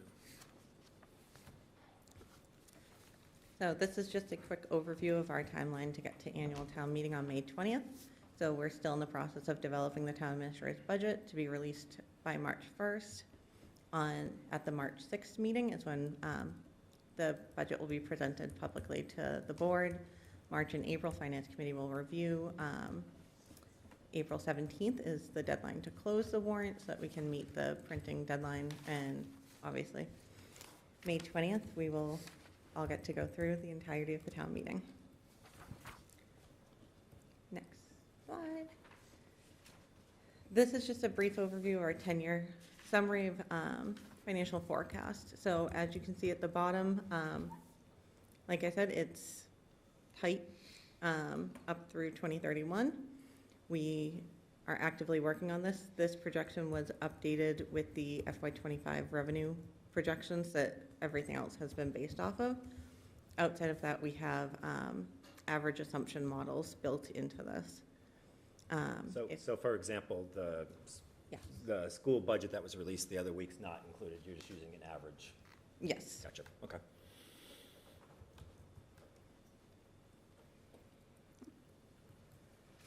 Barring any questions, that is all.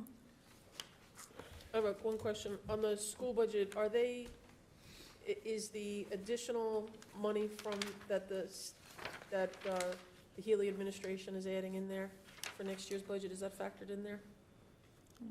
What additional monies? Oh, they're increasing. Didn't they come out with the cherry sheet saying that they were going to increase school aid? As of right now, we have level funded the estimates for cherry sheet. We've level Yes. funded, but I thought the Healy administration came out and said that they were going to be increasing that. And it will still go through House Ways and Means, Senate Ways Right, and right. Means, and So everything. we haven't, okay, Mhm. I got it. Any questions from the board of Ms. Sarah? Nope. I'll restrain myself. Thank you, Amy. So efficient, Amy. Thank you. Perfect. All right. And now we're going to review the special town meeting warrant of March 11th, 24, including review, discussion, and votes on the articles for inclusion in said warrant.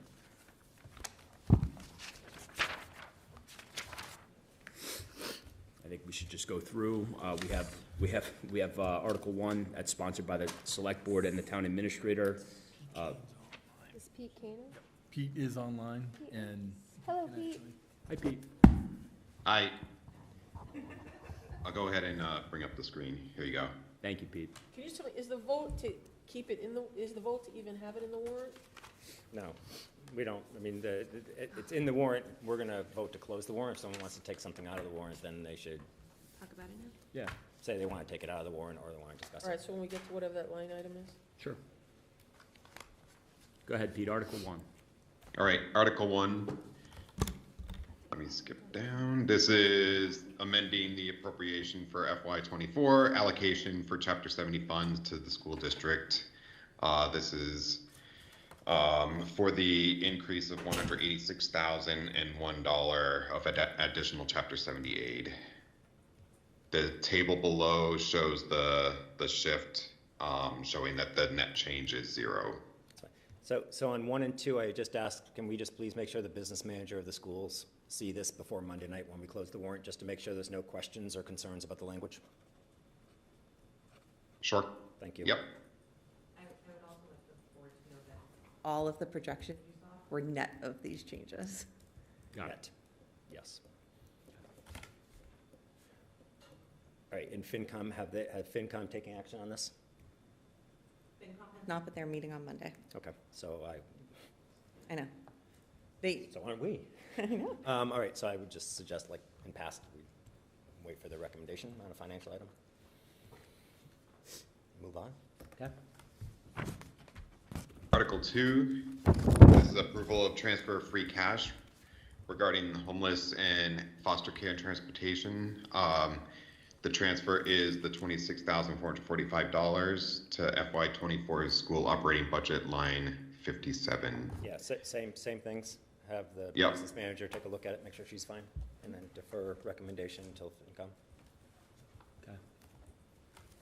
Okay. I don't anticipate any issues, by the way, but I just want to make sure we don't show up with a printed warrant that causes concern or consternation about anything. Article 3 is regarding the collective bargaining agreement for the Public Works Union. This has been updated since the previous review. This is instead amending the appropriation of FY24 operating budget, essentially utilizing operating budget funds in order to cover the cost within the current fiscal year for that collective bargaining agreement. You do not see that in your hard copies, but it's actually been. It's here on the screen. Oh, and that was the copy that Pete circulated just before the That's before the correct. meeting. Got it.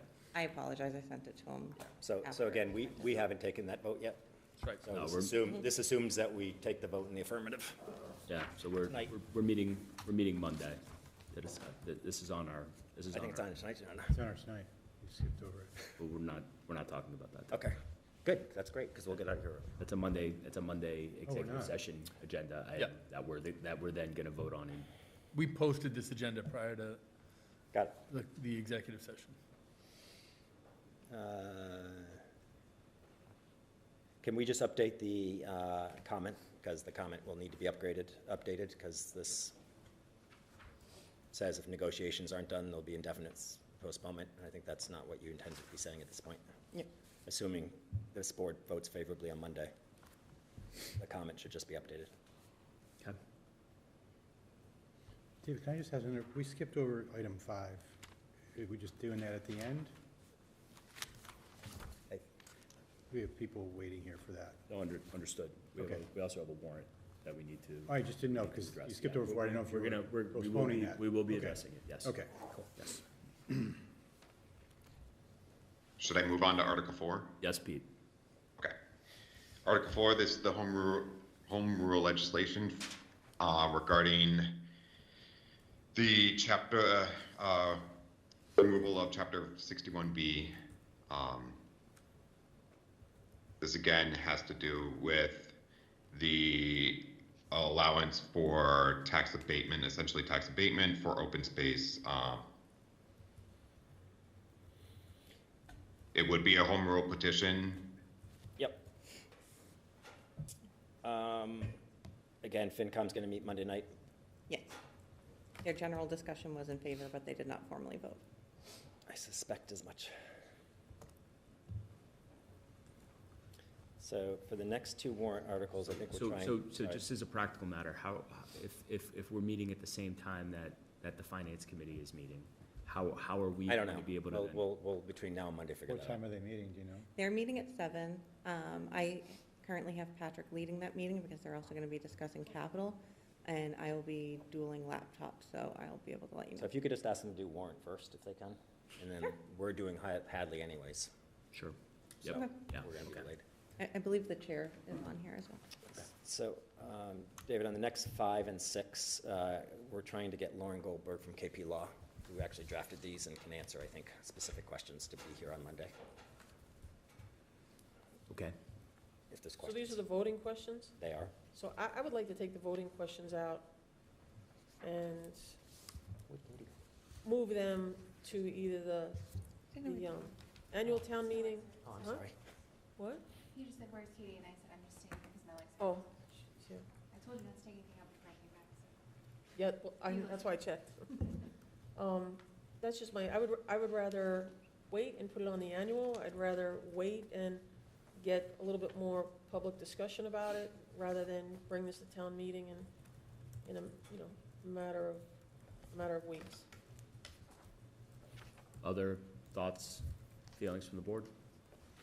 I mean, that makes some sense. Peter, do you have any sense of, like, public engagement process over the next month about these? I know you mentioned something last week about the schools, but Yep. did you have any other thoughts about ways in which this is going to be kind of publicly discussed? The schools are talking about it with the kids, just generally about voting, and so that's not really public engagement in the true sense, I think, what you're talking about here.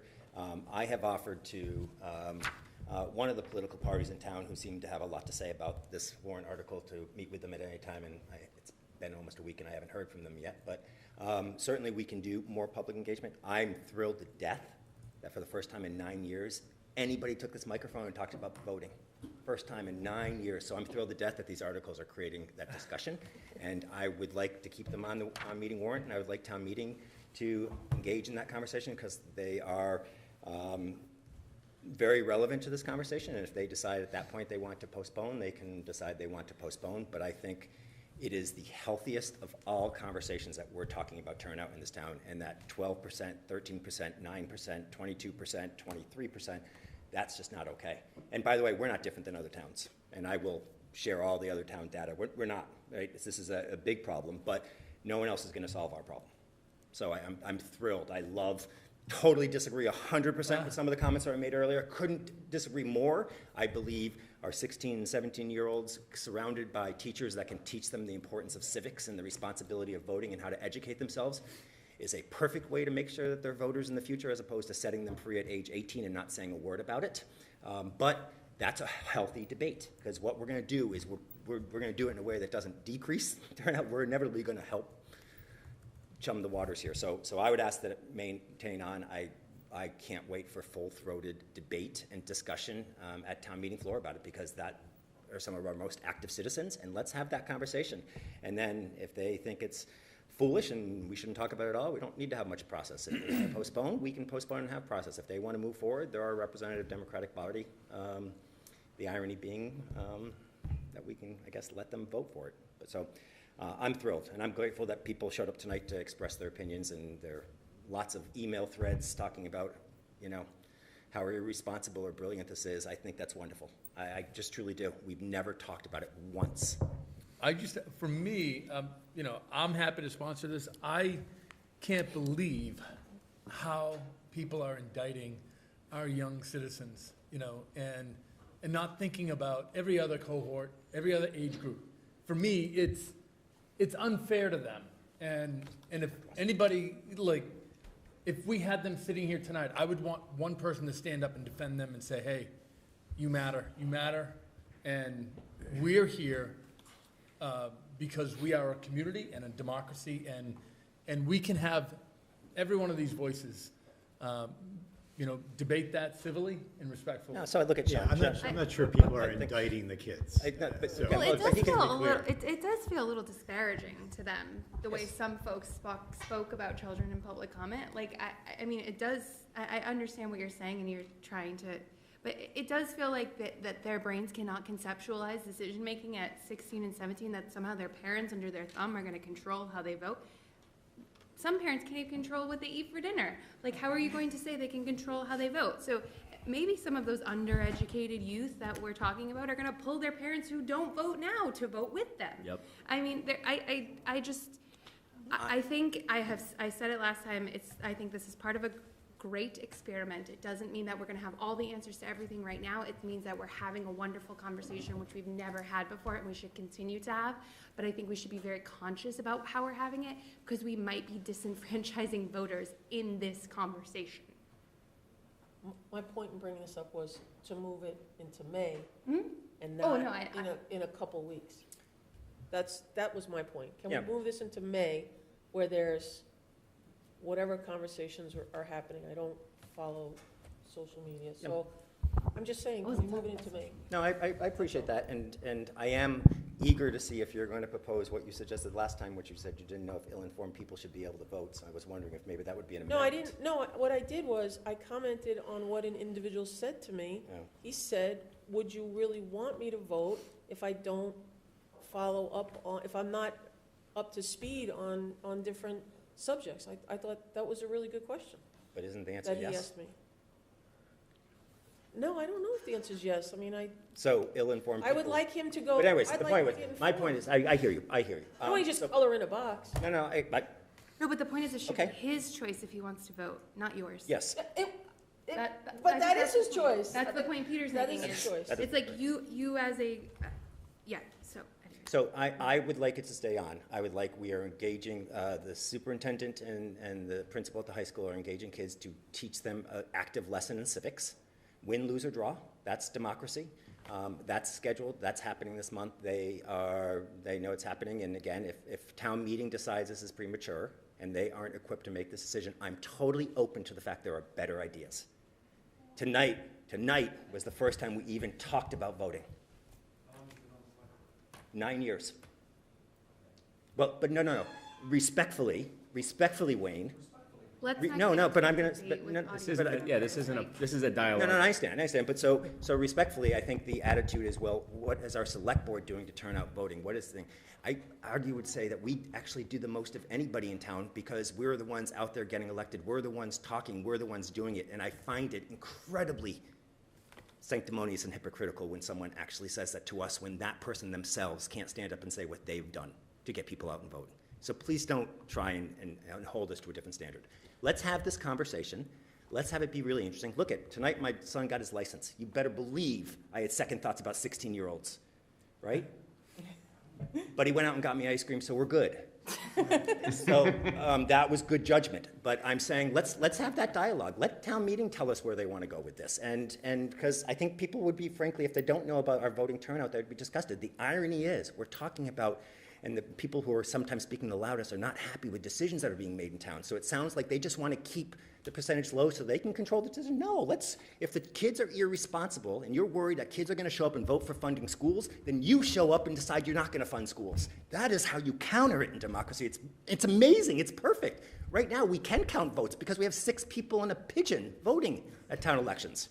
And so we know where things are going to go. Why are you surprised? Because the same 12% vote. So let's challenge our constituency. Let's challenge town meeting. Let's have this vibrant debate. I think it's awesome. My God, I just sounded like Sean. It's awesome.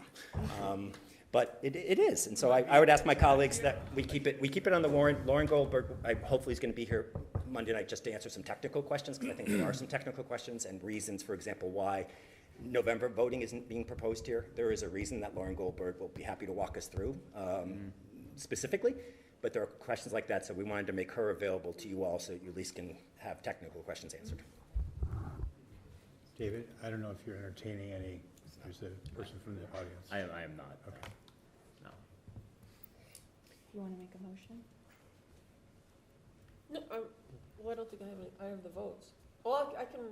I mean, I'm just asking before we, like. Make a motion. Sure, I'll make a motion to remove this from the warrant at this time and add it to the annual town meeting. Do I have a second? I'll give Mary Ellen the courtesy of giving him a second. Okay. All in favor? Aye. Opposed? No. No. Okay. I would make a recommendation that we don't take any recommendation on it. And we may not, and also, we may not want to do that on Monday as well. So this may be one that we won't want to just use our time in February to engage before we make our final recommendation. We include it, but not make our printed recommendation a passage. That would be excellent. And it would be nice if I know there'll be debate at town meeting. Yeah, no, I'm totally. But you have proposed a series of things. I'm totally open to it. I think it would be great.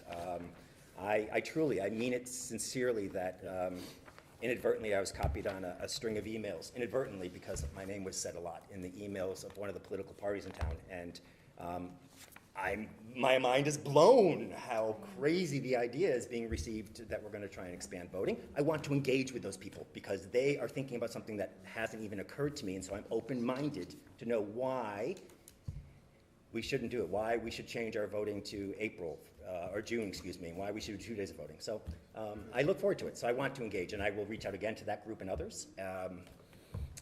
It's terrific. Move along from this topic. Yeah, please. All right, so that was Article 5? And 6. And 6. Yep. Okay. Article 7, Pete. Article 7 is a general bylaw amendment to adopt the specialized energy code. This would be brought in as Article 16A. It is modeled after the model language from the Commonwealth, and it is in line with an action item from the Climate Action Plan.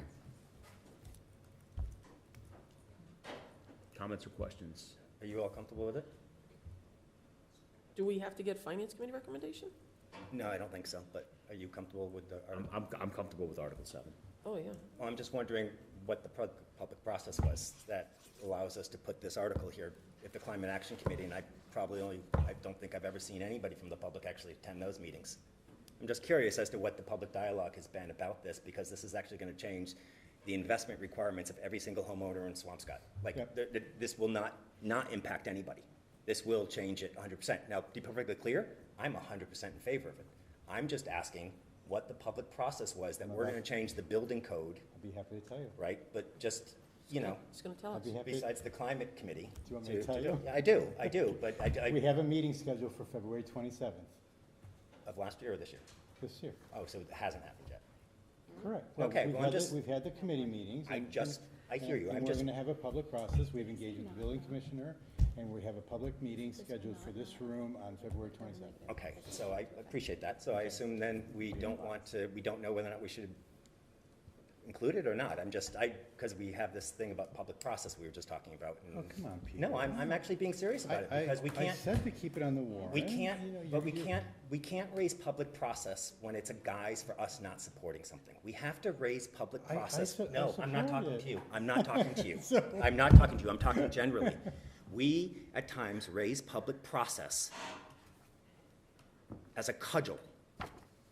It's We just that raise, this came out of a committee. I'm not talking about something broader than this. I hear it, but I'm saying, I'm saying because you agree with it, doesn't mean that it's ready to go on the warrant, right? All I'm saying is we can't with one breath forget what we said 2 breaths ago. That's all I'm saying. Two different situations. It's not. Okay. It is. Why don't we let Doug explain why it's 2 different situations? Yes. I think I already did. Because you're having meetings in the future? No. After we close the warrant? No, because there's been a committee that's been working through this, that has proposed this to begin with, okay? And there is a meeting scheduled, okay? And all I was asking you before about the voting was, could we have a public meeting in advance? Because there's a lot of things there for people to digest, okay? So. I appreciate it. I actually wasn't, my comments had nothing to do with Okay, you. well, So I I'm appreciate sorry. it. So Okay. I'm 100% in favor. of it. I just want it to be recognized that there are times that we use process as a guise for why we're opposing things. And I think, frankly, people should just start saying, I don't like an idea, I'm opposed to it, instead of process, because a lot of people who engage in the process get undermined and undercut by saying that. So with that, I'm happy to have this be in the warrant, because I think it's a wonderful idea, but I think we should make sure that town meeting members actually find out what this is, because in fairness, it does have a direct financial implication on their lives, and it sounds wonderful. I live it. I build all electric buildings in my day life. I believe in it. I know how to do it. It's wonderful, but I'm just saying that I do think this is one of those warrant articles that if you didn't attend a public meeting, as a town meeting member, you may not fully understand it, because it is an extremely complex topic. Doug, can you explain how the committee is reaching out to town meeting members to attend that meeting? Maybe that's helpful too? It's going in the newsletter. Okay. We can do a direct message Maybe through the the town moderator moderator. can email Do an email to engage people. That would be fine. That'd be great. Great. Yeah. Can't hurt to over-communicate. Absolutely not. Yeah. And of course, we'll do a very short little presentation at town meeting, I would assume, as well, to make sure that people get the latest information at the time of the vote. All right, so based upon this information, are we in a position to make a recommendation this evening? Or do you want to wait for the public meeting? No, I want to go to the public meeting. There you go. You're picking up what I'm putting down. That was good. You know, the city of Salem adopted it. Let's lead. I am perfectly fine voting Let's to recommend lead. passage of this. Okay. Is that a I'd like- motion? I'd like to make a motion for this board to support this article on the warrant. Do I have a second? Second. All in favor? Aye. Aye. Awesome. Excellent. All right. Article 8. Is it? Can I, if you don't mind, Oh, I thought he said good it- night. Good night. I just had a quick question as to the vote that was just taken. Was that, it sounded like it was to include it on the warrant as opposed to favorable action. Was it No, for no, favorable? well, you can infer to be that we're recommending favorable action. But you're Okay. right. Pete. Both. It's You're both. right. I blew it. Both. Yeah. It's favorable action. Everyone for that? Yes. And I don't, All right. I don't know, I mean, we can ask FinCom if they think they need to make a recommendation on it. I don't think it has a financial, I mean, I guess technically direct town buildings are going to need to comply to a more enhanced energy code, so, but they may decide that they want to have an opinion, you know? If there's new construction, that's what it applies to, yeah. Okay. Article 8, Pete. Article 8, this is appropriation for the park grant. This is to appropriate, transfer available funds or borrow a sum of $103,870 in relation to the park grant that we have been awarded in order to construct 4 pickleball courts at Phillips Park. The difference with this, the language in this article versus the article at the last special town meeting, is that it is strictly using free cash as noted in the comment, which will be based on the FinCom recommendation. and also that it is a general use of the pickleball court to be placed somewhere in Phillips Park without a specific location. That would be determined during the design process. Thanks, Pete. And as of this evening, FinCom has not taken a vote on this particular article. They have not. They have not. Okay. All right. So to talk about public process, Sean, you want to speak to what is on the horizon regarding? So what's the design process after? No. Oh, you're talking about in the next month? Yes. So we've got a community engagement meeting scheduled next week at the Senior Center next Thursday at 6 p.m. We have staff that are reaching out to the neighborhood. We are very much interested in anybody's idea of where else we could put a pickleball court because we want to consider every neighborhood for recreational opportunities. We're a town of 3 square miles. We believe that we have a good location, but certainly want everybody to come down and inspire us with all of their good ideas about where we can get more active. There you go. And just to supplement that, there were sound tests that were conducted yesterday. Decibel tests. Yeah, decibel tests. With the decibel reader. Yes, and notices were mailed to direct abutters, and notices were posted in the regular locations. There's going to be posts on social media. They whacked the pickleball, they pounded it off the ground. They couldn't actually discern that it actually got any louder than, So I say swear words quite a bit when I ambient play pickleball. noise. So the yelling of swear words is something we probably should have measured. Oh, I'm so bad at it. Yeah, so the noise doesn't really seem to be anything that, challenging. But we're going to do more tests. We actually went to the corner of people's homes, and it dissipated considerably, so. All right, so Did you do it off their house? We did not. No, I specifically said do not walk on private All right, property. so we're going to wait on recommendation until Monday night, potentially? Yep. Okay, I'm fine with that. And, I know a couple of us had a chance to chat with Marzi. Marzi asked to chat with us. There's been a lot of feedback, obviously, about this. So the more kind of obviously explicit we can be about the kind of mitigation ideas that we have, from willow trees to permeable court, whatever, mapping it, the noise, whatever. If the more explicit we can be, I would love to be, fully in support of this and kind of alleviate some of people's fears or concerns. The more information you can bring, that would be terrific. We will explore every option. How does it work with the Conservation Commission and, where does They gotta go there.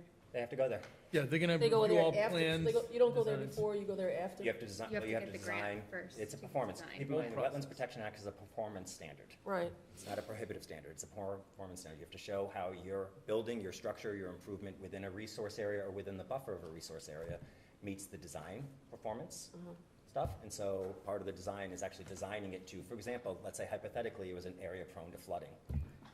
They would design this to take in consideration flooding considerations, et cetera. And so they have to meet design criteria, that's performance criteria, which is in 310 CMR 10.00, and show that to the Conservation Commission. But then how does that affect the bottom line? Because if the sum is 103 and you have to design something, say that it's up off the ground, X amount. Just like every project, just like the new school. We approved a new school before we had all permits in hand. We approved a new police station before we had all permits in hand. So the number could change. It's the same, it's the same process as any number of things. But the number doesn't change, it doesn't change with the park grant. That means we'd have to go back and try to apply for another park Yeah, grant. I assume staff has done the diligence to hopefully avoid that issue, but that's the same risk I think all projects have that require permitting. If something unforeseen would have occurred that alters its, could we build 2 instead of 4? Does the park grant allow for that? I'd have to look into it. Okay. Not sure, but I'm sure we can get some clarity in the next day or two. Given this conversation, Sean, I wonder also whether or not it would help people if there was some piece of the language that was added that was, not literally exactly how many trees are going to be planted or this, that, or the other thing, but there's some language to the point of like, there's going to be extensive efforts to mitigate noise impact and flooding impact in the design. Because like that's not mentioned here at all. But how do you quantify that, Doug? Well, just, extensive is it's better than nothing. Okay. I guess. Maybe work them over the next month. We can work with, the town staff can come up with language that you can get comfortable with. That can be a floor motion that we can just modify as part of the motion on the floor. Yeah, I think that spirit is something that we always should be working towards. We want to be good neighbors, and we want to do everything we can to try to ensure that, we're going to mitigate anything that might be disruptive to a neighborhood. But again, we're at a multi-use rec campus. Like this is a neighborhood that deals with. Which does have other issues to it. Sure. Yeah, so. Could you also send out the size, what that size would be, the dimensions of that, what they're looking for? Sure. If I'm gonna find another place in town, I need the dimensions. I know, but we also have not designed it yet, You're right? gonna So like, find we have designs additional- for. Yeah, No, I'm not. but you're gonna know that. No. I know. We understand how big a pickleball court is meant to be, and you can multiply that by 4. I get that. But I'm just saying it has yet to be designed. Great, can we go to the next warrant article? 10. Article 9. Okay, the final article is the increase to local room excise tax. This is increasing in relation to MGL Chapter 64G, Section 3A, from the current 4% to 6%, which is the maximum allowance. That would only take effect July 1st of 2024. So don't open any hotels before July 1st, 2024. I think all 3 of them said they weren't. I think this is unfair to business. No, just. Are we also waiting for FinCom on this particular article, or can we? Well, it's a tax, so I assume FinCom's gonna chime in. So yes, just out of respect for them, I think we have. I think they know that we're where we are in this pretty squarely. I did mention this at their last, and it was a favorable discussion. It was what? It was a favorable discussion, Yes, but I'm not sure a it formal was. vote. Not a formal vote. Okay. All right. Well, we got one. That's all right. Well, we'll be able One to more knock than a whole we had bunch out. before. That's We're gonna true. knock a whole bunch out Monday. That's true. Not happening. All right, and then, okay, so we'll move on to discussion and possible vote for use of $30,000 in town ARPA funds for the preservation of the John Glover House. Hey, David, I apologize. I have a hard stop that I gotta go deal with children, so I'll excuse myself. Thank you. So you don't want to put in a quick vote on this, buddy? I wanna go home and eat ice cream now. Sorry. I want to go home and eat ice cream. Wish I was. Yes, we actually have received a proposal from a historic preservation firm to prepare bid specifications to preserve elements of the historic General Glover House. This is the most historic property in the town and is a priority for our Historic Commission, and I am requesting the board's support for this. This will give us a chance to work with this firm and prepare bid documents that ultimately would allow a historic preservationist firm to come in and work with us to preserve the elements of this property. I think we all, have a desire to preserve the building, but that does not seem as though it will be achievable in place, and so we'll have to kind of think about alternatives.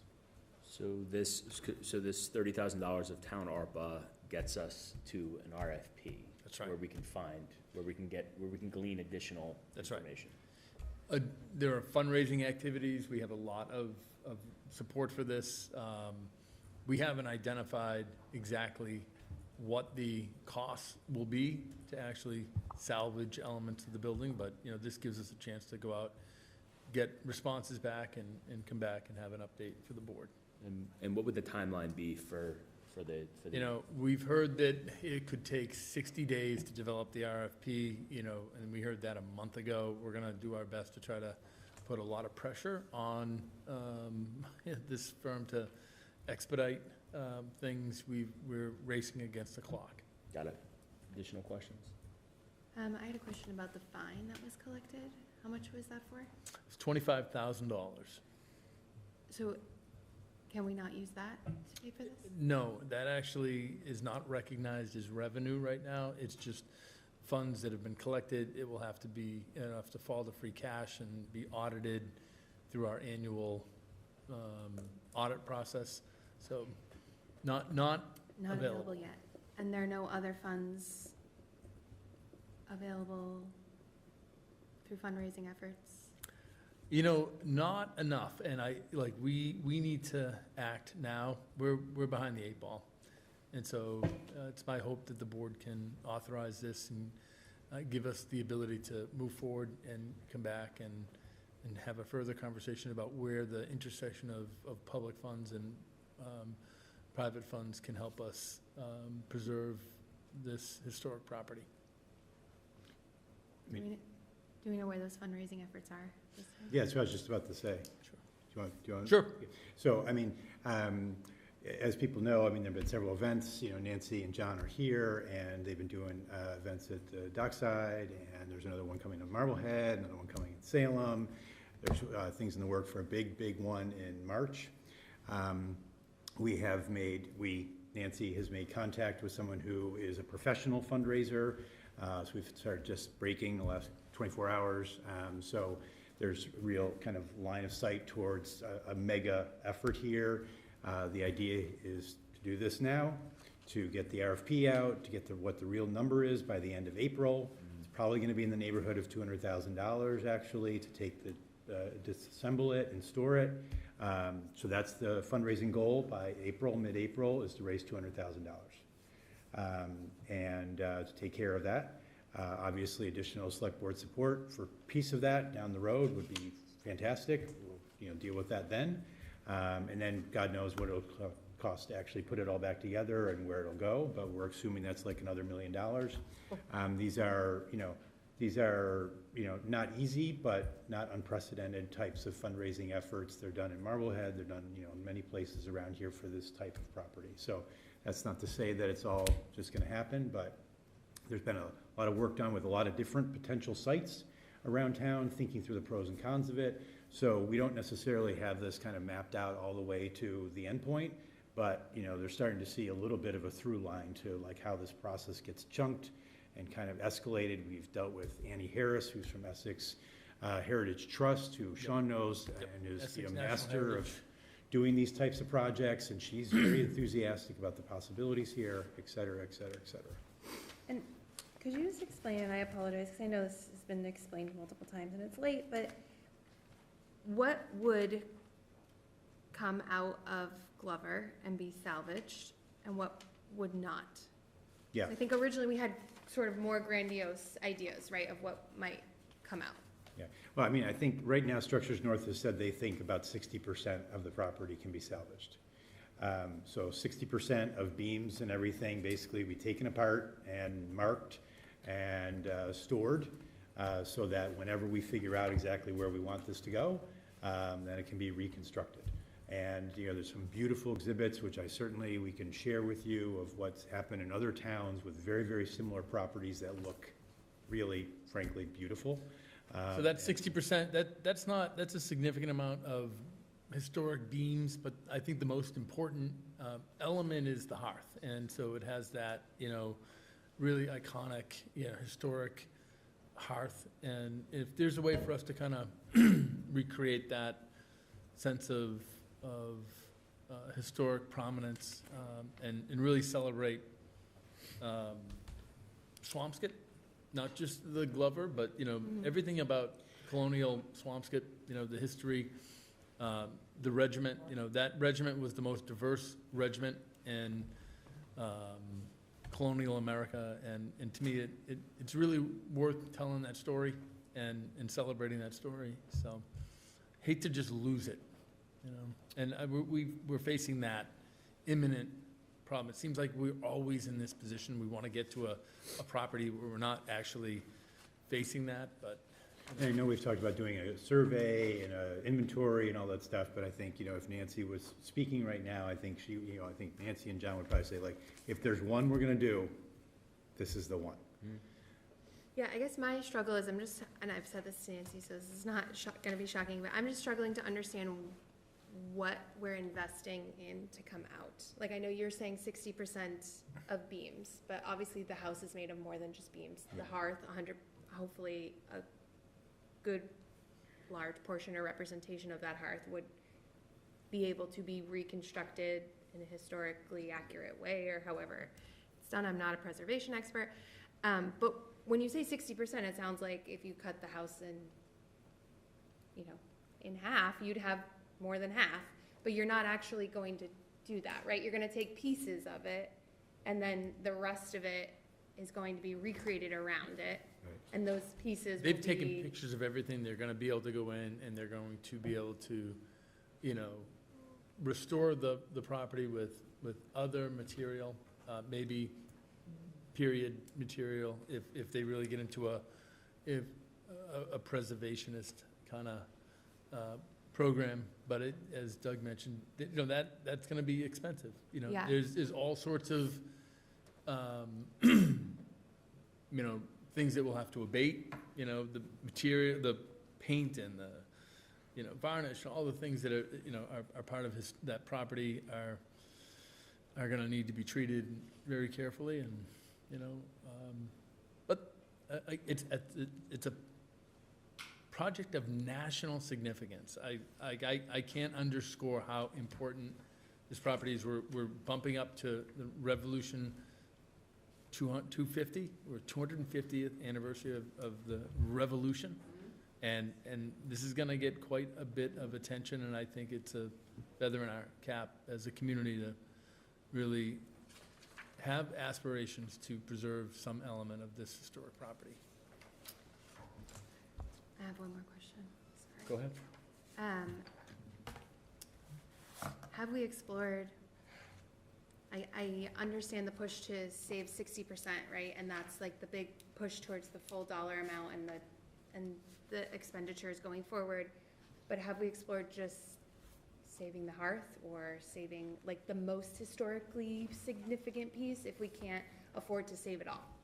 That's a conversation I think we'll have in a short period of time. I don't know if it's a few weeks or a couple of months. As soon as we get the responses back from the RFP, as soon as we look at those numbers and have a conversation with our team, I think we'll be able to kind of come back and have a more,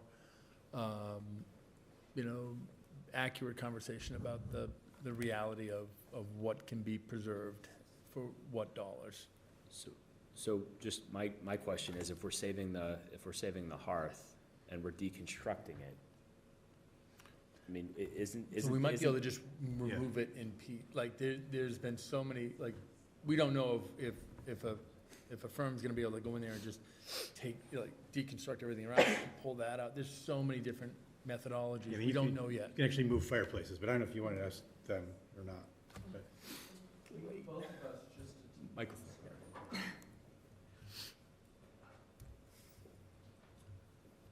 It's a very good question. Both Nancy and I attended a preservation meeting yesterday for a house in Hanover, much larger than Glover, where they deconstructed the entire house, moved it to another street in Hanover, and they're reconstructing it.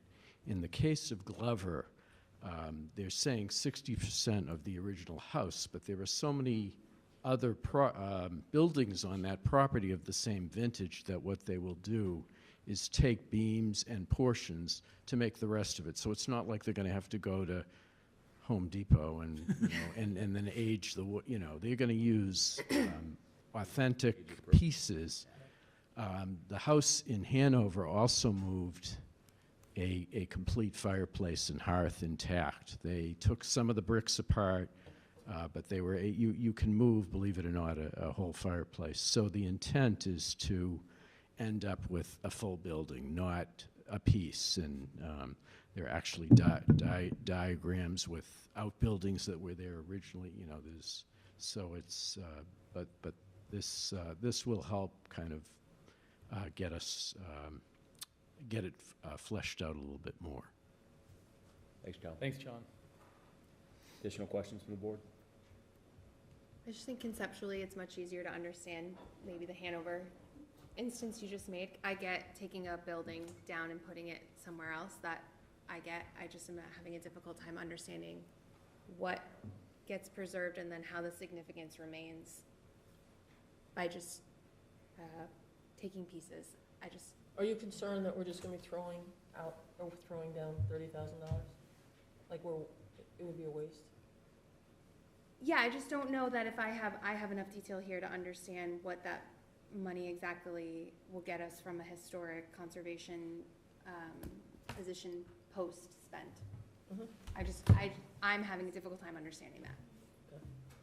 I mean, I'm having a difficult time too, but I also want to get them to an RFP. I want to learn more information and get to the RFP so we have more information. So I'm willing to vote in favor of the $30,000, so that way we can explore this a little further. But I'm just one of 4.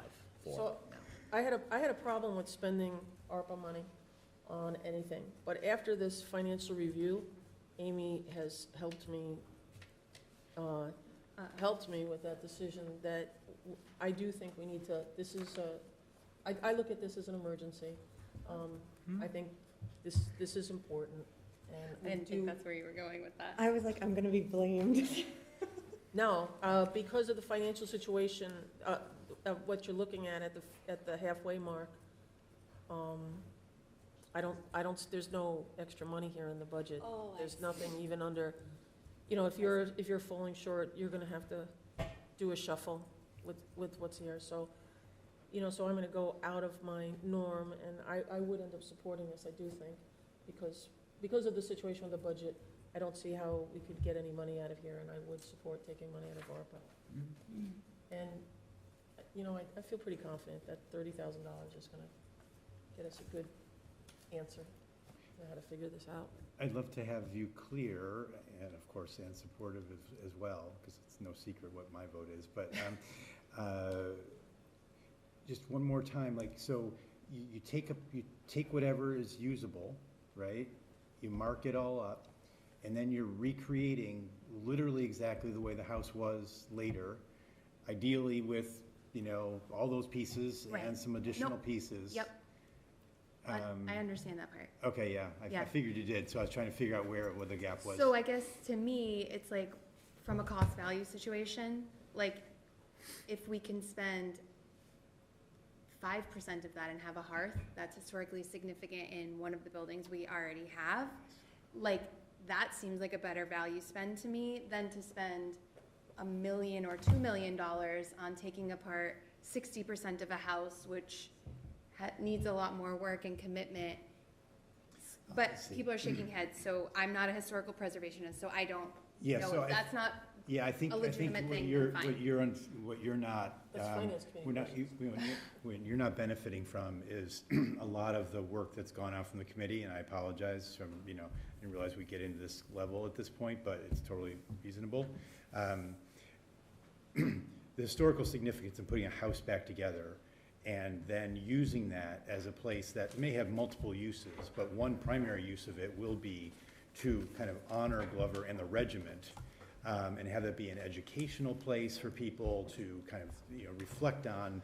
I won't give the whole big speech, right, but about like what they really went through for the Revolution, and have that be kind of alive for someone as opposed to just having a hearth sitting somewhere.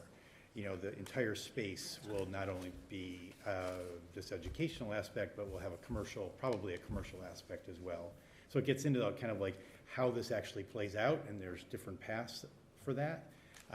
But I think it simply said, Nancy and John can correct me, I think, the historical significance of a re-put together house far surpasses simply reusing a fireplace or a hearth. Maybe at the end of the day, for whatever reason, that's all we can get. But until we actually do this piece of the puzzle, we won't know. So I do think, look, we could spend a lot of time, with some of these concepts until we get a quote back from a bona fide preservationist to say, this is what it's gonna cost to do A, B, or C. You know, we don't know enough. I would just, to Doug's point, if you go to the George Peabody House in the city of Peabody, if you go to different properties in the cities and towns in Essex County that are part of the newly established the Essex County National Heritage District. Annie Harris actually worked 25, 30 years ago to establish this district. And for me, to have Swampscott, to have a property where every child in this community or every resident could go in and just see, you know, elements of our colonial history and appreciate it for what it is. And it's grand, it's significant. It's as important as Salem's, as important as Newburyport's, it's as important as Gloucester's. And to have that history, the nautical history, to have everything come alive in that building, to me, that would be a gift that this generation could preserve for future generations, because we know we've lost so many. We lost the Pittman House. We lose these things. And, you know, I would love to have the national, you know, groups that actually care about the revolution and what this nation is get involved in this, because I cringe to think, you know, how much it's going to cost. But, you know, we got to try to figure that out over the next couple of months. Yeah, I just think it's difficult to envision that future because we don't have a plan, and this is chicken egg situation, right? How do you make a plan without having the RFP done? How do you decide to spend the money on the RFP when you don't have a plan? And we don't have a definitive plan exactly where it's going. There's probably more of a plan than you're aware of right now, at least kind of how this will play out. Most likely has played out many other times. It's not like we're making this up for the first time. But yes, it's not like we know exactly where this house is going and exactly that we have all the money and $30,000 is the end of it. That's true. So should we take a vote? Sure. I would entertain a motion. I would like to make a motion that we allocate $30,000 of ARPA funds for the beginning of the process of preserving the Glover House. May I ask that the motion just include that's through revenue recognition of the ARPA? That what? Revenue recognition through ARPA. The vote has to include what mechanism in ARPA. Okay, what Amy said, revenue recognition through ARPA, the $30,000. Do I have a second? Second. All in favor? Aye. Aye. Opposed? No. Okay. Motion carries. All right, we'll move on. Approval of the consent agenda designed to expedite the handling of routine and miscellaneous business of the board. Select board may adopt the entire consent agenda with one motion at the request of any board member. Any item may be removed from the consent agenda and placed on the regular agenda for discussion. I'm not sure if I have to take this out of the consent agenda, or can I just make a motion to make an adjustment within the consent agenda? I think you have to pull it out. I think you removed it. All right, so I have to remove Solid Waste Advisory Committee. Okay. Okay. Do I hear? And then I'd like to make a motion to approve the consent agenda As amended. As amended. as amended. Second. All in favor? Aye. Aye. Thank you. Now I'd like to go back to the Solid Waste Advisory Committee. I'd Okay. like to make a motion to adjust the term expirations. It should say 2024 on the 3 new people, because then that will offset it, 2024, then you have 3 in 2025. Isn't that this one? That's what this note says, no? Mine says 2025. 24. No, I changed. Please it. note We change updated from it. 2024. 2025. Oh, so you want to go back to 2024? No, I want to go back to 2024. But the problem with that is they're one-year terms, It's fine. but then they'll all come due at the same time. No, if it's Not everybody, you're 2024, saying. Right. if it's 2024, Yep. then Just- we're gonna come due at the end of, we'll come due in 24, and then 25 is gonna come due. Just those bottom 3. Just the bottom 3. Not everybody who's 25, just the bottom 3 who are 25. Can you read them to me, because I don't have. So their term is just going to be for like 4 months right now? Yeah, but then it just pops, we'll Then do that in those one, go it just to- pops and it stays within the 3.